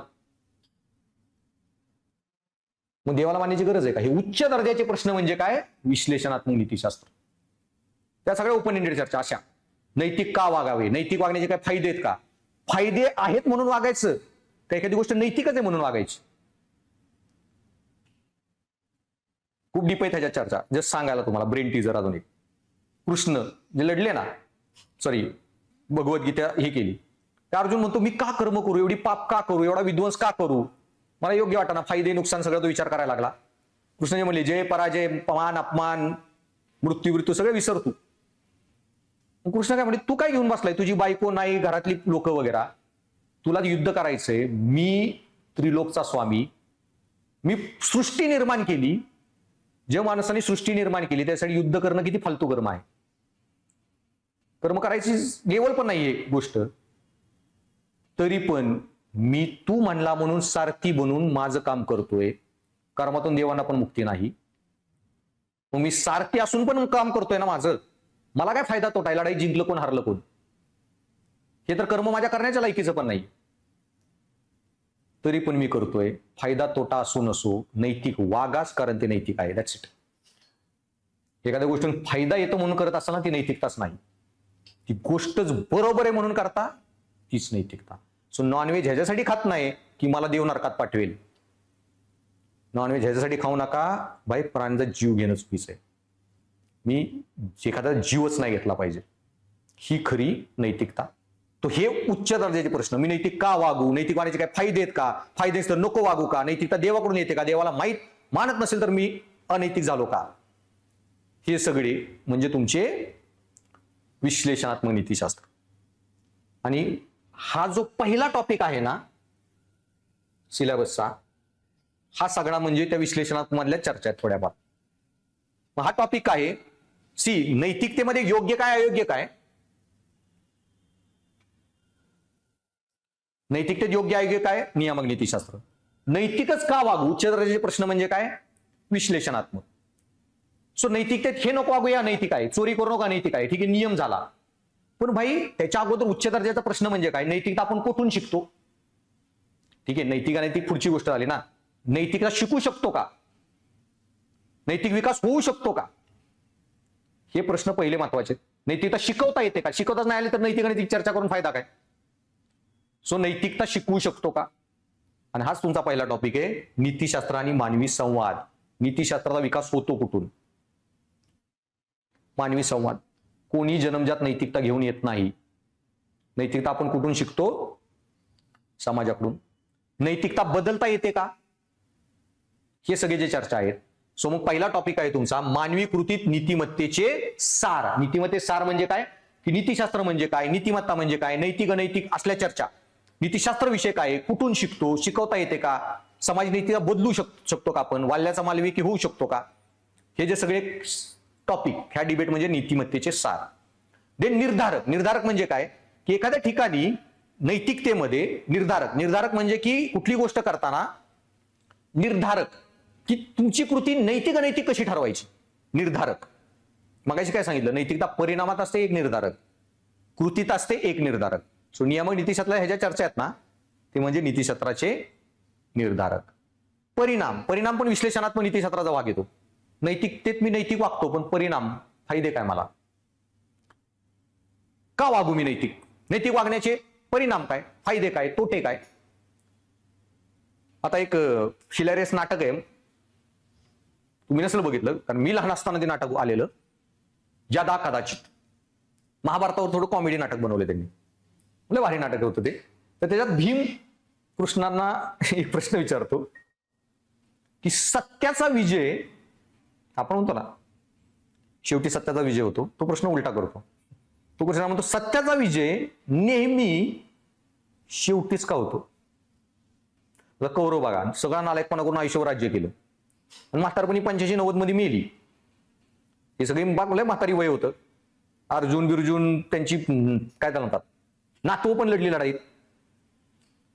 घटोत्कच, परत तो हे, म्हणजे त्यांची नातू जन्माला आलेली. आणि राजे कधी बनले? म्हातारपणी. आणि सगळे नालायकपणा करून दुर्योधन आयुष्यभर राज्य केलं. भाई मग नैतिकतेने वागू काय? नैतिक वागण्यानंतर जास्त वेदना भोगाव्या लागतात, जास्त दुःख आहे नैतिकतेत. नैतिक वागण्याचे बरेच तोटे आहेत. मग माणसाने नैतिक का वागावं?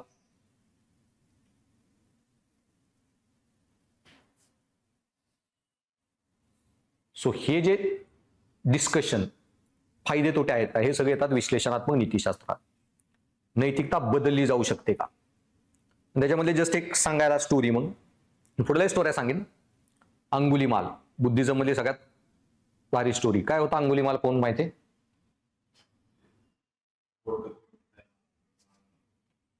सो तो लय लोकांना मारायचं, जंगलात कोण आलं की मारून माळ घालायचा म्हणून अंगुलीमाल. असं त्याचं असं होतं की जन्मापासून त्याला कधी समाजाकडून प्रेमच मिळालं नाही. नुसती घृणा, हिंसा, म्हणजे तिरस्कार, घृणा.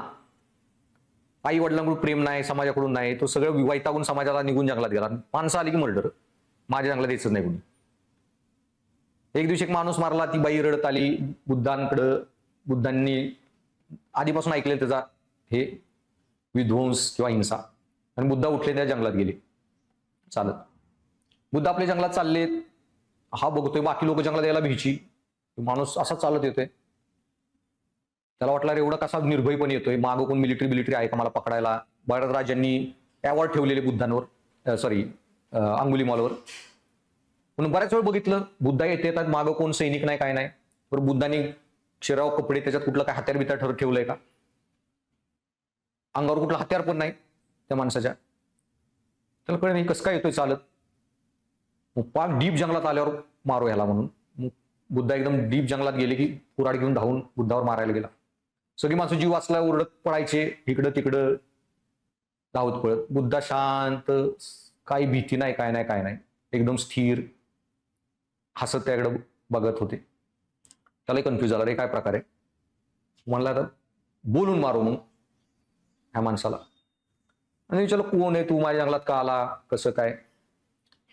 बुद्धा म्हणाले की मी गौतम, लोक मला बुद्ध म्हणतात.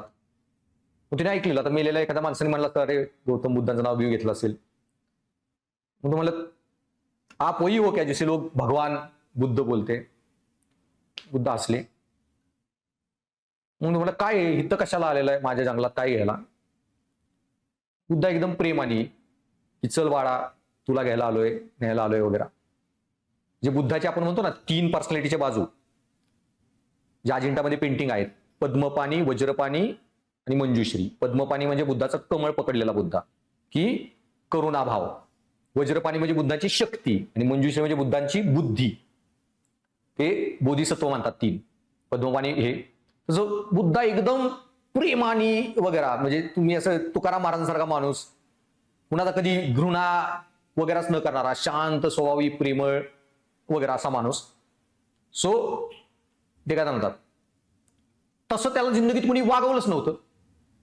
आणि बुद्धासारखा माणूस एकदा प्रेमाने ते बोलतोय, त्याला ती भावनाच म्हणजे फिलिंगच अननॅचरल होती अंगुलीमालला. मग बुद्धांशी त्याचं बरंच पुढं बोलणं झालं, आणि त्याचा पूर्ण इमोशनल ब्रेकडाऊनच झाला. एवढ्या प्रेमाने त्याला कधी कुणी वागवलंच नव्हतं, आणि ते करुणाभाव बघून. आणि पुढं मग तो लय रडला, बुद्धांच्या ह्याच्यातून माफी मागितली वगैरे, जे कोणत्या चुकीचं केलं. आणि आपल्याला एवढी स्टोरी शिकवतात मुद्दा म्हणून, अशा शिकवल्यात ना की बुद्धच कळू नये, नावाला शिकवल्यासारखं केलं. ऍक्च्युली इथून बुद्धाची स्टोरी पुढे चालू होती. मग बुद्धा म्हणले चल आता माझ्या बरोबर, माझा शिष्य बनून राहा, मॉन्क बन. तो म्हणला की ठीक आहे, पण मी इतका लोकांचे मृत्यू वगैरे हे केलं, बऱ्याच राजा महाराजांचा माझ्यावर अवॉर्ड आहे, माझे मर्डर करतील, अरेस्ट करतील, मारतील. बुद्धा म्हणले काळजी करू नको, मी तुला माझा शिष्य डिक्लेअर केलं, कोणी हात लावणार नाही. मला ठीक आहे, पण जरी मी शिष्य झालो, तुमच्या आश्रमातले पण बरेच लोक असतील वगैरे काही, जे कधी मला स्वीकार करणार नाहीत. त्यांच्या घरातलं मी कुणी मारलं असेल, सगळे कुणी मला मैत्रिणी वागवणार नाही, तिरस्कार करतील. मी कुठल्या गावात गेलो तरी मला गावात येऊन द्यायचे नाहीत, भिक्षा मागायला गेलो कोण दारात उभं करणार नाही, लोक थुकतील, मारतील, दान देणार नाहीत, काहीच नाही. कुणाला कोण मी मारलंच आहे, सगळीकडे लोकच मारलेत. कुणाचा बाप मारलाय, कुणाचा पोरग मारले, कसे ते प्रेमाने वागवतील? त्याच्यावर बुद्धांचा जो रिप्लाय होता, I can't help you with that. त्या बाबतीत मी तुझी काही मदत करू शकत नाही. तू जी पाप केली आहेत, कर्म केली, त्याची फळं भोगावी लागणार. तू एखाद्याचा पोरगा मारलाय, त्या बाईला मी कसं सांगू की अरे ह्याला माफ कर? एखादा बाप मारलाय, मी कसं म्हणू अरे काय नाही बाप मेला त्याला माफ कर? ती जी पाप केले तुला भोगावी लागणार. ते थुकले, मारले, उपाशी दान नाही दिलं, उपाशी राहावं लागलं, राहायचं. तिरस्कार झाला, स्वीकार करायचा. जी कर्म केली त्याची फळं भोगावी लागतील. माझ्याबरोबर आलोय फक्त एवढंच शिकवेन तुला, हिथून पुढं तुझ्यापासून वाईट कर्म कसं होणार नाही. स्वतःचे इव्हिल इम्पल्सेस कसे रोखायचे, फक्त मी एवढं तुला शिकवू शकतो. ती जी अंगुलीमाली स्टोरी की पुढं तो सिरियल किलर एक बुद्धिस्टचा खूप चांगला मॉन्क बनला. नैतिकता शिकवली जाऊ शकते. सो नैतिकता शिकवता येते का वगैरे हे जे सगळे नैतिकते योग नैतिक अनैतिक ठरवायचे निर्धारक काय, हे नियामक नीतिशास्त्र सांगितलं ना, 4 निर्धारक: सद्गुण, परिणामवाद, कर्तव्यवाद वगैरे, आणि नैतिक का वागा न वागा असले हे जे प्रश्न. ओव्हरऑल ह्याच्यात खूप चर्चा करायच्यात, दर थिंकरचे लय वेगवेगळी मतं शिकायच्यात, आणि हा सगळा पार्ट पण केस स्टडी वगैरे आणि एसे मध्ये पण खूप कामाला येतो. सो सगळ्या डिटेलमध्ये आपल्याला सुरुवातीला हा सगळा भाग बघायचा आहे. मग येतात काल जे सांगितलेलं मानवी मूल्ये, सुधारक, प्रशासक यांच्या जीवनातून मिळणारे धडे. आता याच्यामध्ये मानवी मूल्ये आणि महान नेते सुधारक, त्याच्यामध्ये मग ऑलरेडी आपण जे शिकणारे 11-12 महत्वाचे, जे आधी शिकणारे नियामक नीतिशास्त्रात, हा टॉपिक आहे परत सेपरेटली नाही मी घेणार, की बुद्धा, महावीरा, हे जे आहेत Aristotle, Plato, Socrates, Kant, Bhagavad Gita, Gandhi वगैरे हे जे सगळे सांगितले ते, हे सोडून खूप आहेत अजून त्यांच्याबद्दल थोडीफार आयडिया देईन, पण ते तुम्हालाही जास्त वाचावे लागतील.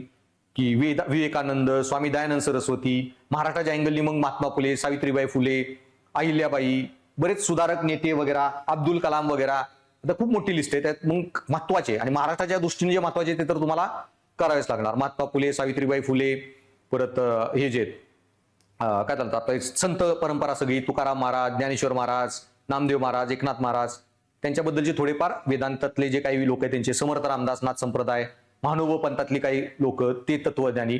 प्रशासनामध्ये मग ऍडमिनिस्ट्रेशनमध्ये आपले जे महत्वाचे सीएम बीएम लोक होती त्यांच्याबद्दल काय प्रश्न आला, प्रशासक वगैरे, ते तुम्हाला थोडंफार वाचावं लागणार. यशवंतराव चव्हाण वगैरे डायरेक्ट टिप पण लिहा विचारू शकतात. सो त्याची काय ओपन एंडेड लिस्ट आहे. त्याच्यानंतर पुढे काय टॉपिक, की role of family, society in educational institution in inculcating values. कुटुंब, समाज व शिक्षण संस्था यांची मूल्य संक्रमणात भूमिका. आता सी हा टॉपिक पण तत्वज्ञानाची रिलेटेड आहे. मूल्य जी असतात ना ती बऱ्याच वेगवेगळ्या प्रकारची असतात. त्यांचं संक्रमण, मग मूल्यांमध्ये मूल्य चांगली पण असतात, वाईट पण असतात. चांगली मूल्य म्हणजे नैतिक, आणि मूल्यांचा नैतिकतेशी पण काही घेणं देणं नसतं. वैज्ञानिक मूल्य त्यात काय नैतिकतेशी घेणं देणे. ओके, सामाजिक मूल्य, सांस्कृतिक मूल्य, आर्थिक मूल्य. सो मूल्यांचे बरेच वेगवेगळे प्रकार आहेत, त्यांचा नैतिकतेशी घेणं देणं नाही. ते सगळे टेक्निकॅलिटी मी नंतर शिकवेन. नैतिकता एक प्रकार झाला मूल्यांचा, नैतिक मूल्य. ओके, फक्त मूल्य काय असतात त्याचा कन्सेप्ट फक्त आता सांगतो. मूल्य शब्दाचा अर्थ काय. बेसिकली आता तुम्ही क्लास लावला आणि रोज क्लासला येताय, तर एखाद्या दिवशी तुमच्यापैकी कोणी 10-15 मिनिटं झालं क्लासला आलाच नाही, लेट, पण बाकी लोक म्हणायला लागले अरे अरे आज तो आलाच नाही, 15 मिनिटं झाले, म्हणजे आज तो क्लासला येणार नाही. आणि जर हा क्लासला आला तर दरवेळी वेळेवरच येतो. म्हणजे लोक काय करतायत, तुमच्यासाठी वक्तशीरपणा विशेषण म्हणून वापरताय. म्हणजे तो तुमच्या जीवनाचा अविभाज्य भाग आहे. ते झालं मूल्य. लोक म्हणले काय भरोसा नाही त्याचा, अर्ध्या तासाने पण येईल. पण ते म्हणले नाही नाही, तो फक्त क्लासला टाइमवर येतो. आज नाही आला 15 मिनिट म्हणजे नाही येणार आहे. फक्त क्लासला टाइमवर जाता, ही झाली वृत्ती. वृत्ती जी आहे ना ती गोष्टींच्या प्रती असते. मी फक्त क्लासला टाइमवर जातो. मूल्य जे असते ना गोष्टींच्या प्रती नसतं. मूल्य जीवनाचा भाग असतं. सकाळी उठायचं, झोपायचं, खायचं, प्यायचं, क्लासला यायचं, कुणाला अपॉइंटमेंट दिली तर तिथं पण टाइमवर, सगळी गोष्ट टाइमवर करता, ते मूल्य झालं. अजून इझी भाषेमध्ये अहिंसा. तुमच्यापैकी कोणी नॉनव्हेज खात नसेल तर नॉनव्हेज खात असताना पण एखाद्या रस्त्यावर कुत्र्या बित्र्याला नाही मारणार तुम्ही. कशाला एखाद्याचा जीव घ्या कुत्र्याचा, प्राण्याचा. तुमची वृत्ती झाली कुत्र्यांवर प्रेम करण्याची. मूल्य म्हणजे गांधी गाईचं दूध बी नाही पिणार, कारण दूध पण बछड्यासाठी बनलंय. सो गांधींसाठी अहिंसा मूल्य होतं, तुमच्यासाठी वृत्ती आहे. सांगतो आता त्यांनी प्रश्न विचारलाच आहे गांधीवर, तर कुठं वाचलंस पण?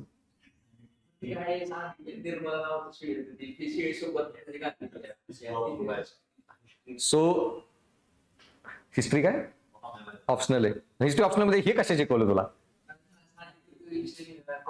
काय सांगितलं पूर्ण सांग.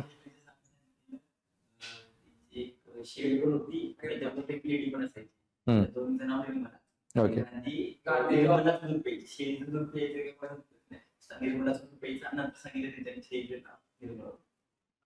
कोण मास्तर आहे हा? नाही नाव सांग मला पण तरी. काय होपलेस मास्तर आहे हा? सांगतो ना. अरे म्हणजे ठीक आहे ना, पण लाईक किती आहे का आपली गांधीवर जोक करायची?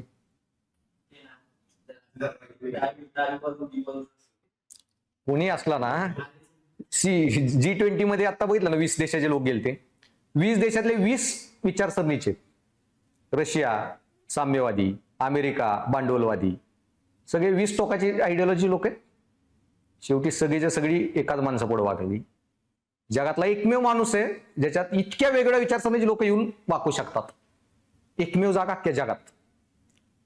ट्रम्प कधी बी गेला ना लेनिनच्या, कार्ल मार्क्सच्या जेव्हा फुलं व्हायला, तिकडे सरकारच पडलं. आणि हे जी लेनिनवाली गँग आहे ना साम्यवादी, ती कुठल्या ऍडम स्मिथच्या ठिकाणी गेले ना, भांडवलवादाच्या ठिकाणी गोळ्या घालतात तिकडची साम्यवादी लोक, लाल फितीवाले, लाल बटव्यावाले. कळेल तुम्हाला गांधी काय होता, का राष्ट्रपिता. पॉईंट एवढा जातात, तू विचारलेस तर.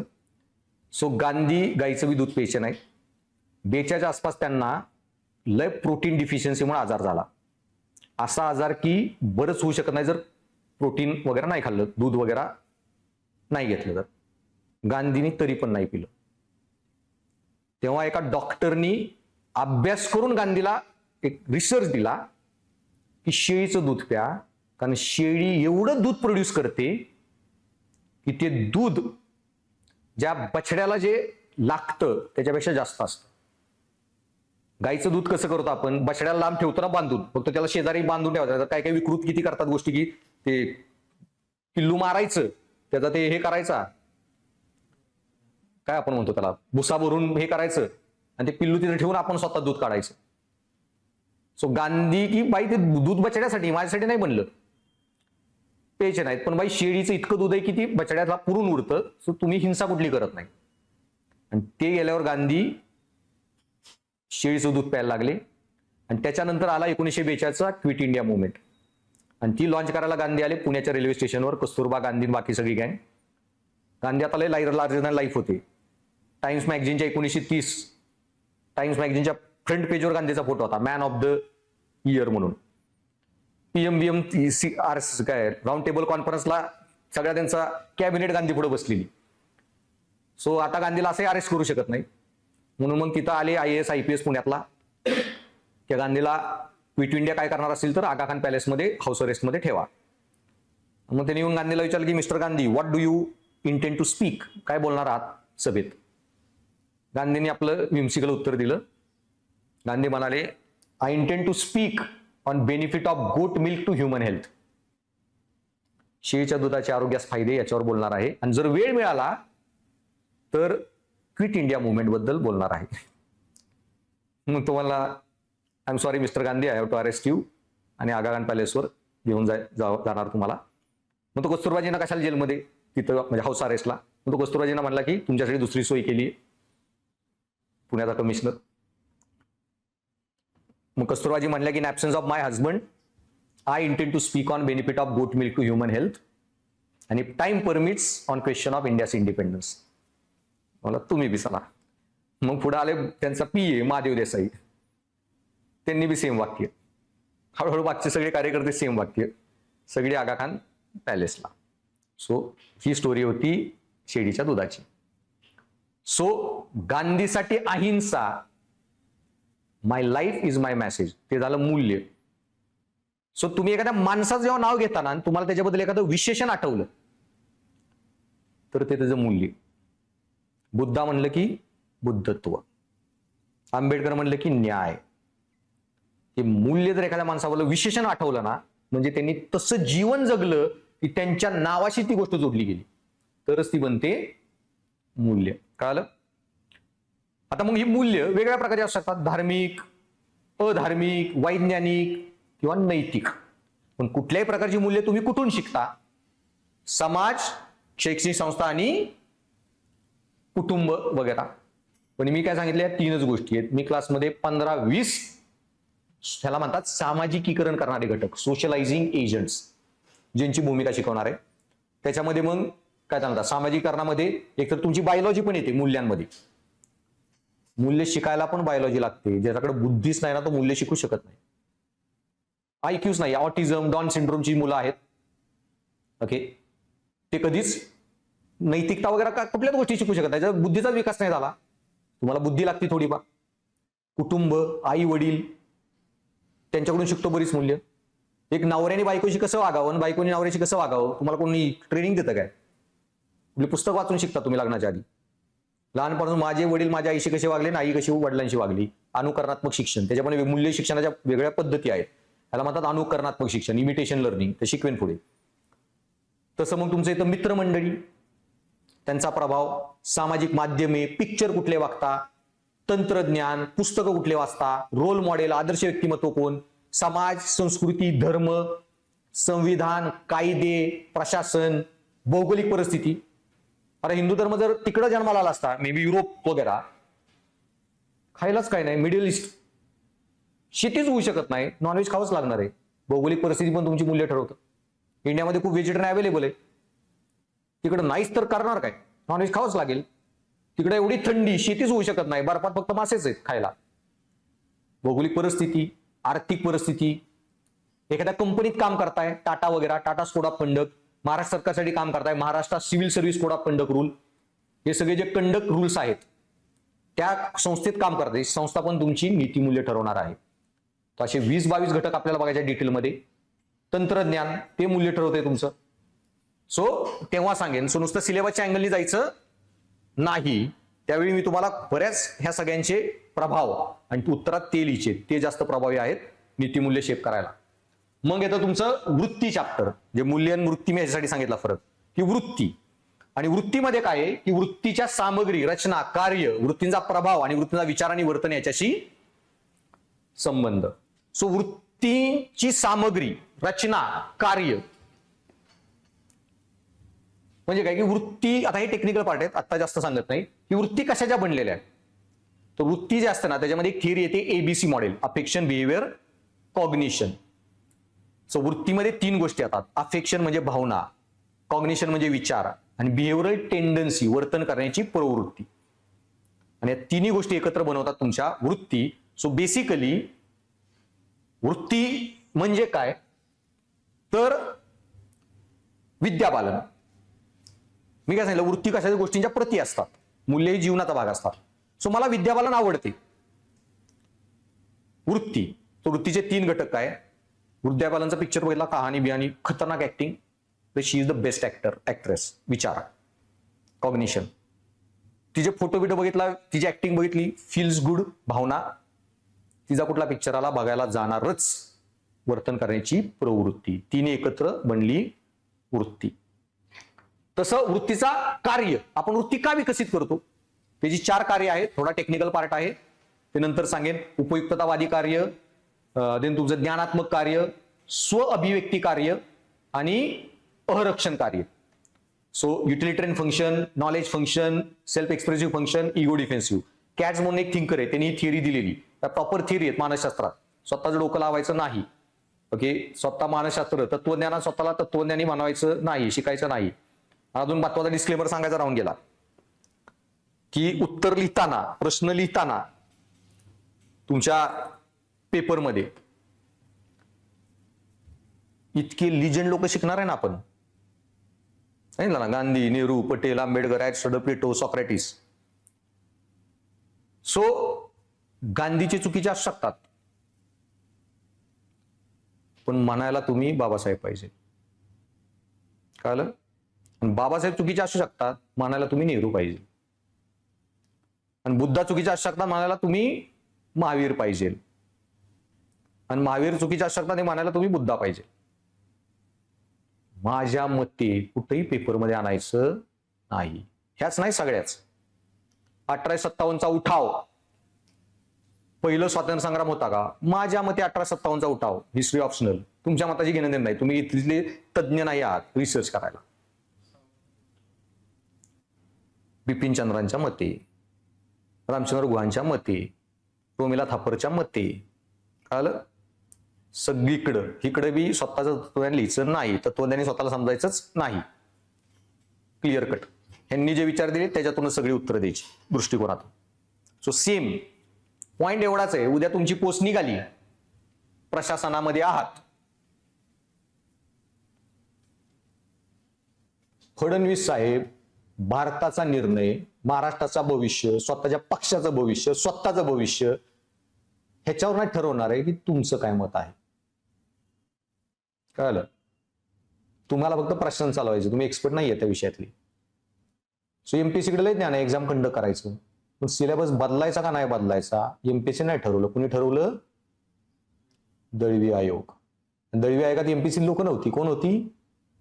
ज्यांनी प्रशासनात इतक्या वर्ष काम केलं, रिटायर्ड लोक जे आता सर्व्हिसमध्ये आहेत, ज्यांना प्रशासनाचा अनुभव आहे आणि प्रशासनाच्या अनुभवावरून प्रशासन कसं असलं पाहिजे हे त्यांनी सांगितलं. एक्सपर्ट लोक. ना आयोगाने ठरवलं ना फडणवीस साहेबांनी ठरवलं. आणि ह्यांनी जो रिपोर्ट दिला, मग मध्ये चाललंय ना वरती एमपीएससी सिलेबस हे करायचा. काही नेते म्हणलेले इलेक्शन झाल्यावर सिलेबस वगैरे. नेते म्हणलं म्हणून नाही होत. पार्लमेंटमध्ये तुम्हाला बिल पास करावं लागेल विधानसभेत, हा सिलेबस का नको म्हणून. कळलं? मुटकेसोडा असा काही देश नाही चालत. त्यासाठी तुम्हाला, आणि तुम्ही, आमची इच्छा आहे की आम्ही इलेक्शनमध्ये म्हणलेलं पोरांना की सिलेबस आम्ही जुनाच ठेवू, आता निवडून आले तर जुनाच ठेवतो. तुमच्या म्हणण्याने नाही देश चालत असा. काही म्हणतील मंत्री लोक. तुम्हाला एक नवीन कमिशन बसवावी लागेल, त्यांचा नवीन रिपोर्ट बनावा लागेल की दळवी कमिशन का चुकीची होती तरच. आणि ते पार्लमेंटमध्ये ठेवा, विधानसभेत ठेवा. विधानसभेने ते मग ऍक्सेप्ट केलं तर तुमचा सिलेबस माघारी जाऊ शकतो, जे होणं आता काही शक्य नाही. सो प्रशासनात कसं चालतं, निर्णय कसे होतात, कमिटी असतात, रिपोर्ट असतात, अनालिसिस असतात, त्याच्यावर निर्णय होतात, ना की कुणाच्या मतावर. तुमच्या उत्तरात पण ते दिसलं पाहिजे. कुठलाही प्रश्न आला, बुद्धांच्या मते, गांधींच्या मते, नेहरूंच्या मते, बाबासाहेबांच्या मते, हे का चूक आहे, हे का बरोबर आहे. कळलं? सेम. सो वृत्तींचं कार्य थिअरी आहे पूर्ण. कॅट्सच्या मते वृत्तींचे हे 4 कार्य आहेत. सेम आहे. वृत्तींचा प्रभाव आणि वृत्तींचा विचार आणि वर्तन याच्याशी संबंध.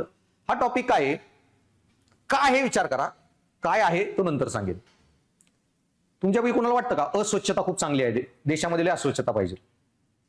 कोणालाच नकोय. सगळ्यांची वृत्ती आहे. भारतात एवढा कचरा काय? गाडी चालवतं चौघ, बाईक वगैरे. कोणाला वाटतं का तुमच्यापैकी ट्रॅफिक चांगले आहे, सिग्नल पाळले नाही पाहिजेत? तो चौघांनी मोडले 100 वेळा. कोण आहे का तुमच्या अजिबात सिग्नल मोडत नाही? नाही मोडत कधीच? गुड. मग वृत्ती आहे ना सिग्नल मोडले नाहीत पाहिजेत, वृत्ती आहे ना अस्वच्छता नाही पाहिजे, वर्तनात काही येत नाही.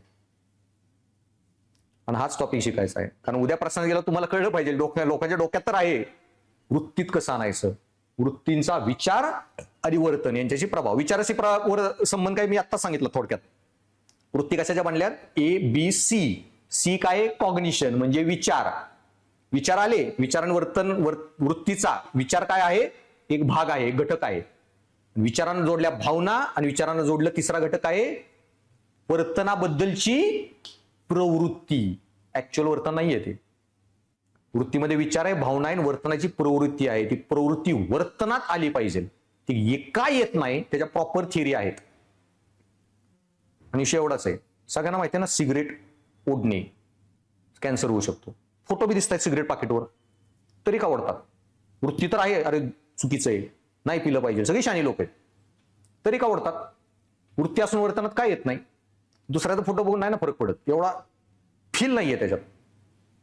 सगळ्या सिगरेट ओढणाऱ्यांना एकदाच एकच काम करायचं. Tata cancer research hospital,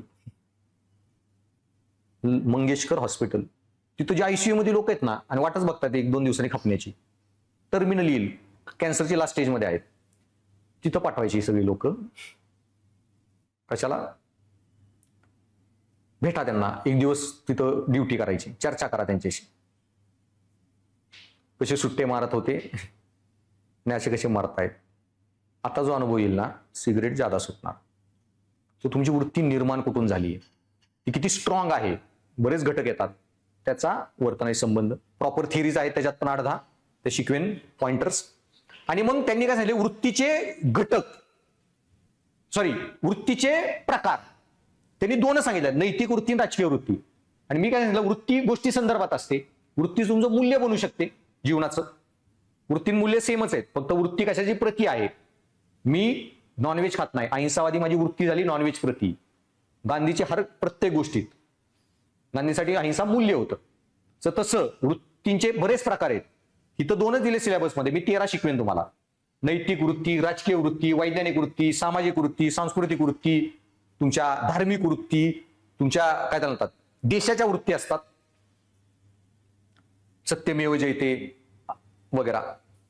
so नागरी वृत्ती, एक नागरिक म्हणून देशाचा तुम्ही कसे वागले पाहिजे, नागरी वृत्ती. बऱ्याच प्रकारच्या वृत्ती आहेत. 13 एक सिलेबसमध्ये दिल्याच नाही, त्यांनी 2च दिल्यात. ओके, ह्या 2 तर डिटेलमध्ये शिकायच्या. नैतिक वृत्ती कुठल्या, ज्या आधी शिकणार आहे आपण तत्वज्ञानाच्या भागात. नैतिक वृत्ती कुठल्या आहेत बऱ्याच मी आता सांगितल्या. सद्गुण, करुणा, अहिंसा वगैरे. परिणामवादी नैतिक वृत्ती, कर्तव्यवादी नैतिक वृत्ती, मूलभूत अधिकाराची नैतिक वृत्ती, हे सगळ्या पण तुमच्या काय येतात नैतिक वृत्ती. दुसरं काय तुमचं राजकीय वृत्ती. राजकीय वृत्ती थोडा पॉलिटिक्सचा पार्ट आहे, पण शिकवेन मी. साम्यवाद, समाजवाद, तुमचं हे ना भांडवलवाद, डावे उजवे, हे सगळे जे आयडिओलॉजी आहेत ना, पर्यावरणवाद, या सगळ्या येतात तुमच्या राजकीय वृत्ती. 5-6 आहेत, त्या क्लासमध्ये पूर्ण शिकून टाकायच्या. मग येते तुमचा सामाजिक प्रभाव आणि अनुनय. काल बेसिक आयडिया दिली ती. सामाजिक प्रभावात 7 प्रक्रिया येतात. सहकृती प्रभाव, प्रेषक प्रभाव. प्रेषक प्रभाव मी काल थोडक्यात मेन्शन केला तुम्हाला, की रस्त्याने चाललाय, ऍक्सिडेंट झालाय, तुम्ही एकटेच माणूस आहात ना, तुम्ही थांबून मदत करणार, पण 10-12 माणसं ऑलरेडी उभी आहेत, थांबणार, बघणार, निघून जाणार. दुसरे लोक ती कृती बघतायत. प्रेषक. तुमच्या वर्तनावर जो परिणाम झाला त्याला म्हणतात सामाजिक प्रभाव. काल लिफ्टचा जो व्हिडिओ दाखवलेला, सगळे लिफ्टमध्ये उलट तोंड करून थांबले, प्रभाव पडला. कुणी काय सांगितलं नाही तरी पण प्रभाव पडला.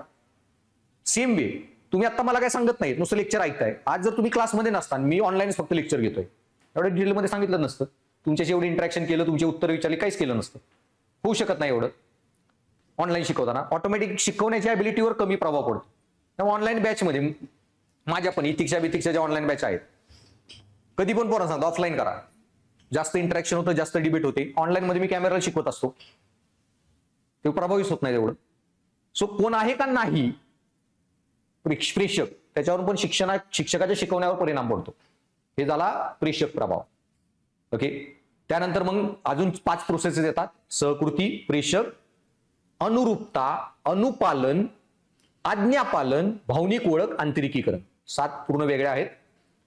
आणि ह्या सगळ्या प्रोसेसमध्ये काय आहे की प्रभाव जो आहे ना, तो तुम्ही सांगून करता असं नाहीये. लिफ्टच्या व्हिडिओमध्ये त्याला काय म्हणले, उलटं तोंड करा. लोक उभे राहिले, त्यांनी उलटं तोंड केलं. कळलं?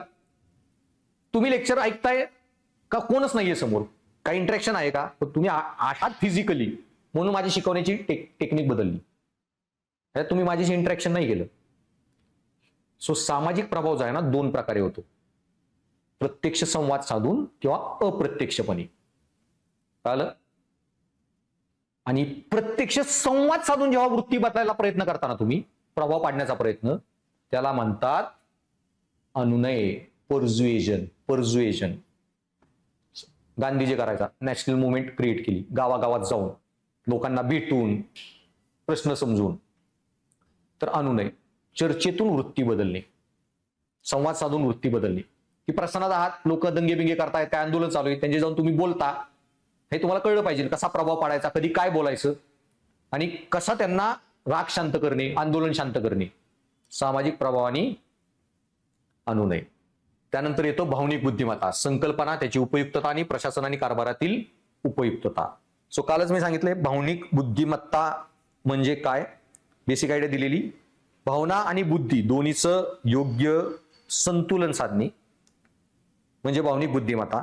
जे सांगितलं बुद्धिमत्तेचे 3 टाईप आहेत. IQ म्हणजे संकल्पनात्मक बुद्धिमत्ता. दुसरं प्रॅक्टिकल इंटेलिजन्स, ज्याला म्हणतो व्यावहारिक बुद्धिमत्ता, गॅरेज मेकॅनिक, प्लंबर वगैरेकडे जे असते. तिसरी आहे सामाजिक बुद्धिमत्ता. आणि समाजात चांगला घटक बनायला मी काय सांगितलं, सगळ्यात पहिल्यांदा महत्वाची गोष्ट काय, भावनांवर नियंत्रण तुमच्या पाहिजे.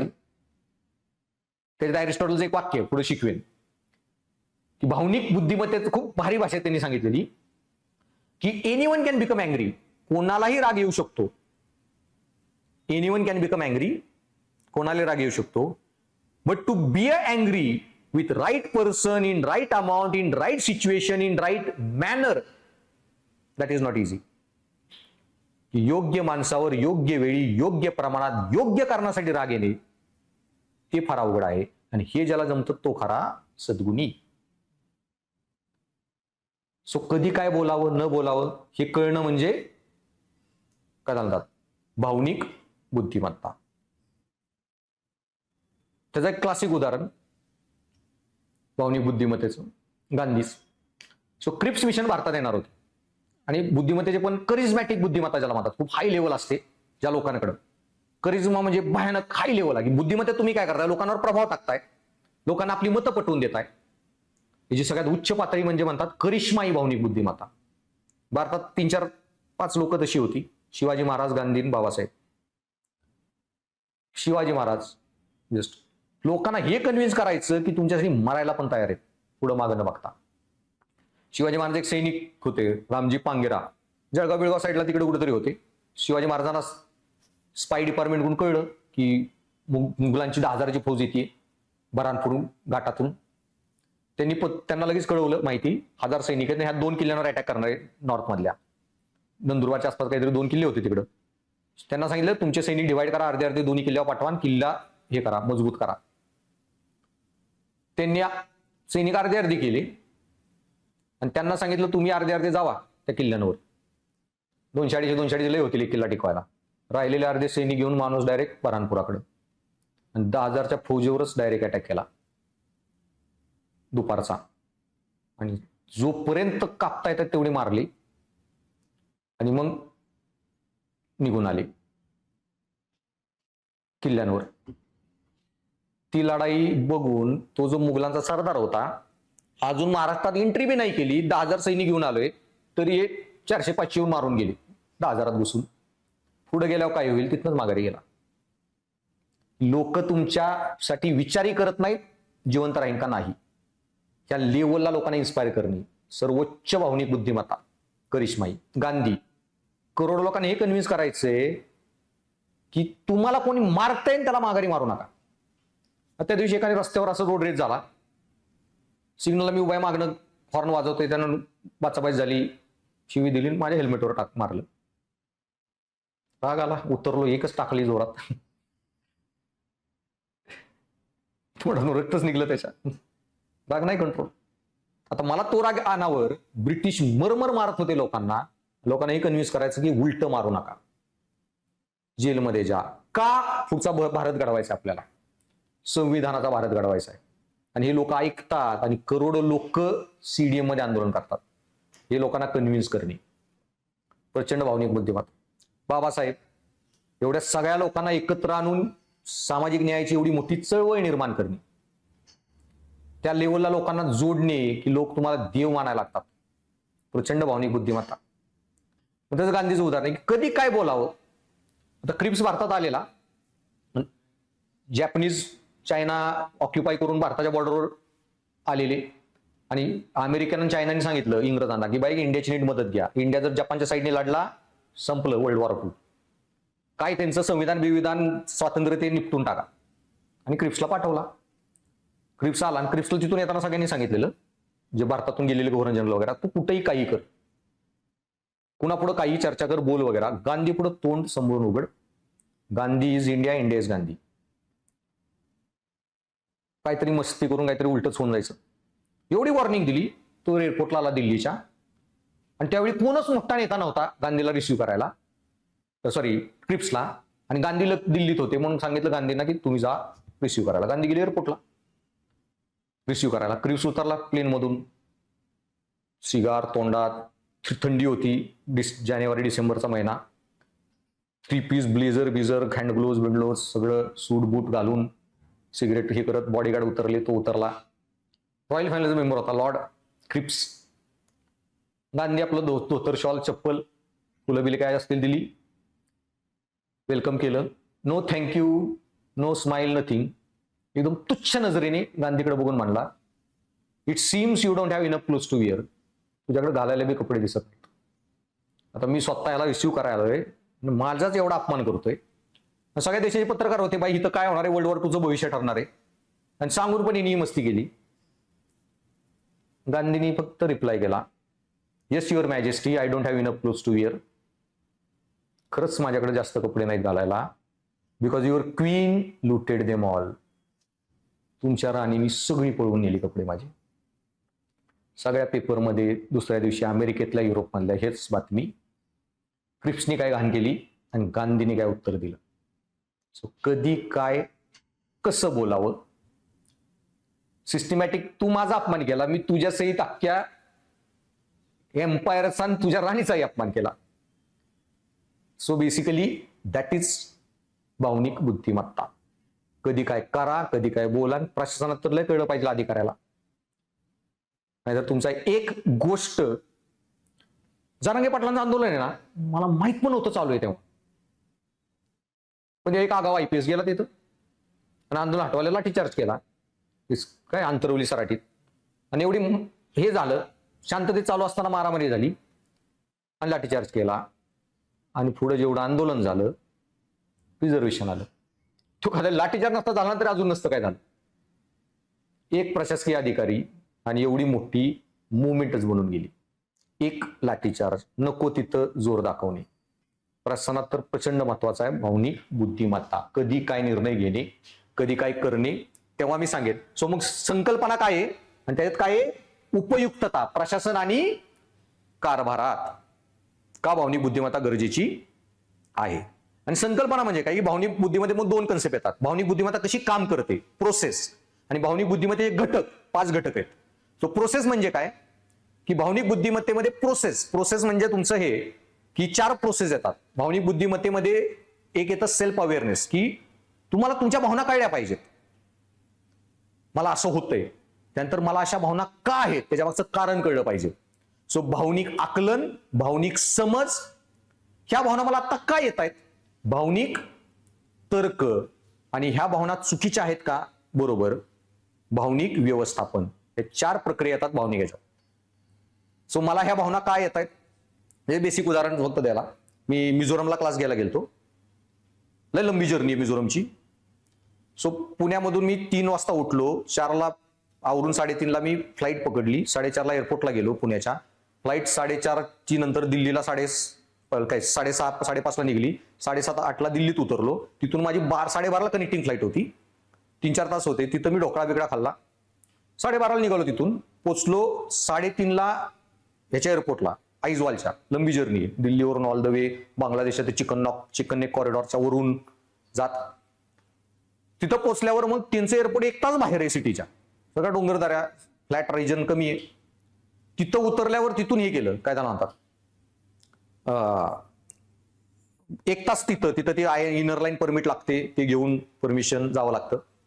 4:30-5 वाजता मी गेस्ट हाऊसला पोहोचलो. सकाळी मॉर्निंग 5:30ला लेक्चर असतं तिथं. सूर्य लवकर उगवतो, आपल्यापेक्षा 2-1 तास उजेड. अख्खा दिवस मी जेवणच कुठं नव्हतं गेलं, फक्त ढोकळा खाल्लेले 2.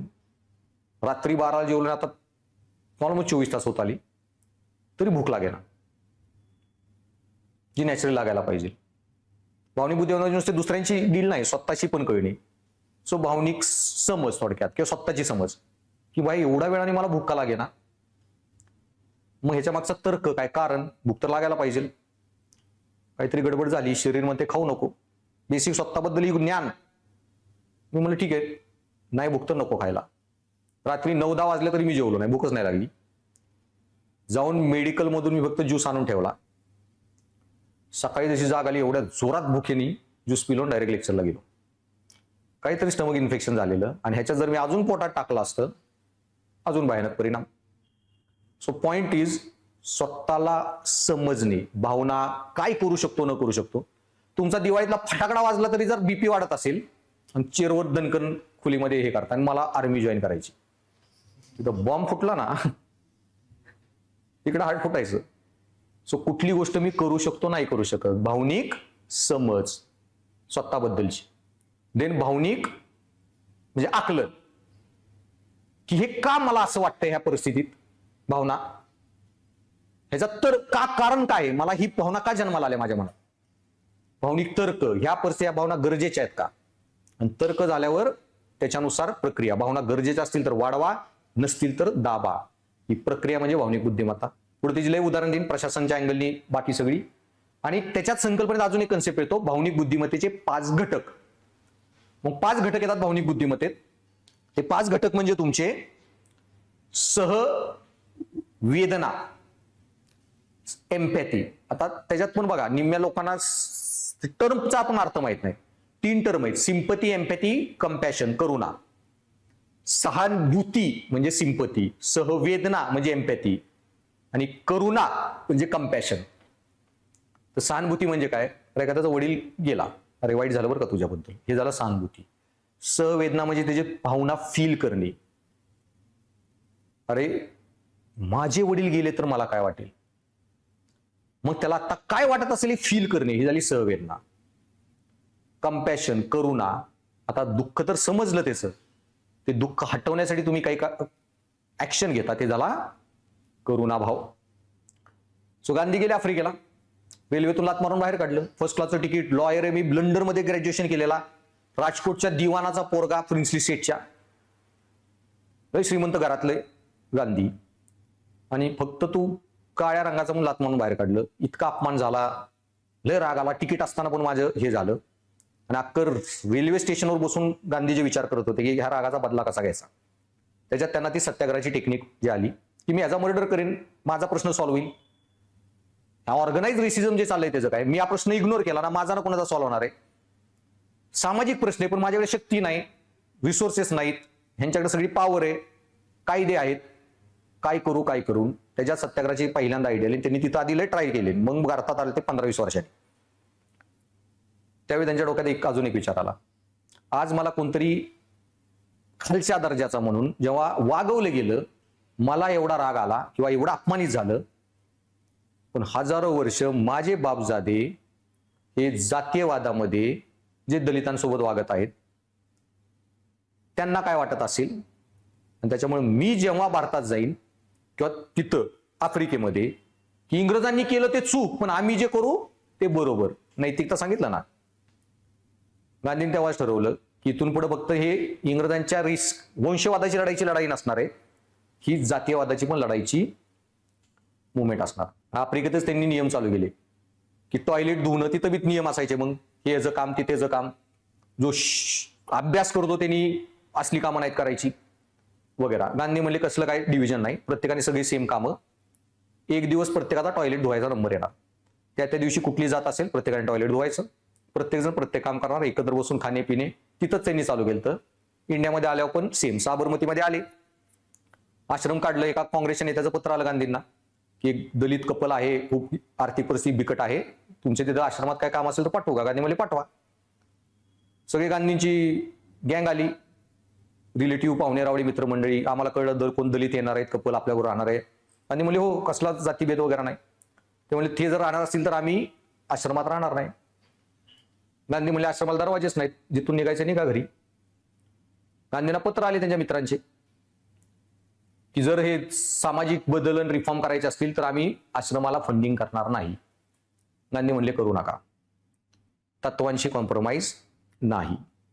सो बेसिकली करुणा, की तुम्ही दुःख कळणं सहवेदना झाली, ते हटवण्यासाठी प्रयत्न करणे, तो झाला करुणाभाव. सो सहानुभूती, सहवेदना, करुणा. सो त्याच्यातला सहवेदना ही लय महत्वाचा गट आहे. सो भावनिक बुद्धिमत्ता पहिला गट आहे सहवेदना. त्यानंतर पहिला आत्मनियमन, आत्मजागरूकता, स्वतःला काय करू शकतो न करू शकतो हे कळायला पाहिजे. गांधीचा वडील दिवाण होता राजकोटचा, माणूस आयुष्यभर आश्रमात राहायला तयार होता, धोतर, शॉलन, चप्पल घेऊन. आता गांधी ह्याच्यात गेले बंगालमध्ये, चंपारणमध्ये, तोपर्यंत गांधीला मोठा गाऊन, काठियावाडी पगडी आणि ते मोठा गाऊन वगैरे फुल लॅविश कपडे घालायचे. साबरमतीला एक बाई होती, लय घाण साडी घातलेली तिने, कस्तुराजींना म्हणले तिला विचारा बाई स्वच्छ का राहत नाही जरा धुवून भिवून माणसासारखं. कस्तुराजी गेल्या विचारले, गांधीने येऊन सांगितलं. शॉक ऑफ कॉन्शियन्स जे म्हणतो ना, गांधींना बसला. तिचं एकच वाक्य होतं, मेरे पास एक ही साडी है, इसको धुऊंगी तो पहनूंगी क्या. साडीच नाही दुसरी, इथला धुवून घालू काय. ही इंग्रजांनी लुटलेली लोक होती. आणि गांधी पहिला माणूस होता काँग्रेस बनलेली 86ला. 1916-30 वर्षांनी पहिला माणूस जो या माणसाकडे गेला, गोरगरिबांकडे. गांधीच्यामुळेच मास मुवमेंट का झाली. एक पहिला मास लीडर इंडियाचा फक्त गांधी, नो अदर. करोडोकर रस्त्यावर फक्त गांधींनीच आणली. नॅशनल मुवमेंट खरी नॅशनल जी बनवली त्यावेळी गांधींनी शपथ घेतली, माझे लोक जे अफोर्ड करतात ना तेच खाणार, तेच पिणार, तसाच राहणार. त्यांनाही कपडे नाहीत ना तोपर्यंत मीही नाही घालणार. ते थर्ड क्लासने ट्रॅव्हल करतात, मीही करणार. ते जे खातात तेच खाणार. सो पहिलं ते करण्याची क्षमता ती तुमच्यात पाहिजे. स्वतःबद्दल कॉन्फिडन्स, आत्मजागरूकता, आत्मनियमन, स्वतःच्या भावनांवर कंट्रोल, भावनिक बुद्धिमत्ता महत्वाचा. आत्मजागरूकता, आत्मनियम, सहवेदना तिसरा घटक. चौथा येतो तुमचा त्याच्यानंतर की सामाजिक कौशल्य, कसं बोललं पाहिजे, कसं वागलं पाहिजे, कधी काय बोललं पाहिजे, हातभाव, वर्बल नॉन वर्बल सगळ्या. आणि त्याच्यानंतर येतं तुमची आत्मजागरूकता, ती करायची इच्छा पाहिजे. त्यासाठी म्हणतात आंतरिक प्रेरणा. You do what you like and you like what you do. आणि आंतरिक प्रेरणेमध्ये लिडरशिपमध्ये सगळी उदाहरण मी फक्त गांधी बाबासाहेबच देतो आणि शिवाजी महाराज. गांधींनी नेहरूला पीएम का बनवलं, काही कारण असेल. तुम्ही जेव्हा हा प्रश्न विचारता गांधींनी नेहरूला पीएम का बनवलं, म्हणजे त्या माणसाकडे एवढी वेट होतं, पहिला पीएम ठरवायचं तर माणूस हे बी म्हणला असता की पहिला पीएम मीच. तुम्ही कधी आला नेहरू पटेल, मी बनवली नॅशनल मुवमेंट. आणि त्या माणसाचं एवढं वेट होतं की भारतात संविधान कोण लिहिणार ह्याच्यावर वादविवाद, की इंग्रजाला एखादा ठेवावा का, भारतीय लोकांकडे एवढा अनुभव आहे का नाही. तर फक्त एक पत्र लिहिलं गांधींनी. ह्याच्यावर चर्चाही का करताय, कारण इतका टॅलेंटेड माणूस आपल्याकडे आहे, त्याच्यावर चर्चाही करायची गरज नाही. त्या एका पत्रावर नेहरूंनी बाबासाहेबांना इन्व्हिटेशन केलं. ज्या माणसाच्या एका पत्रावर संविधानाचे कायदे बदलायचे इकडून तिकडे. ते माणूस स्वतःही म्हणला असता, फॉरगेट पीएम किंवा प्रेसिडेंट. गांधी 1947ला दिल्लीमध्ये पण नव्हते झेंडावंदनाला.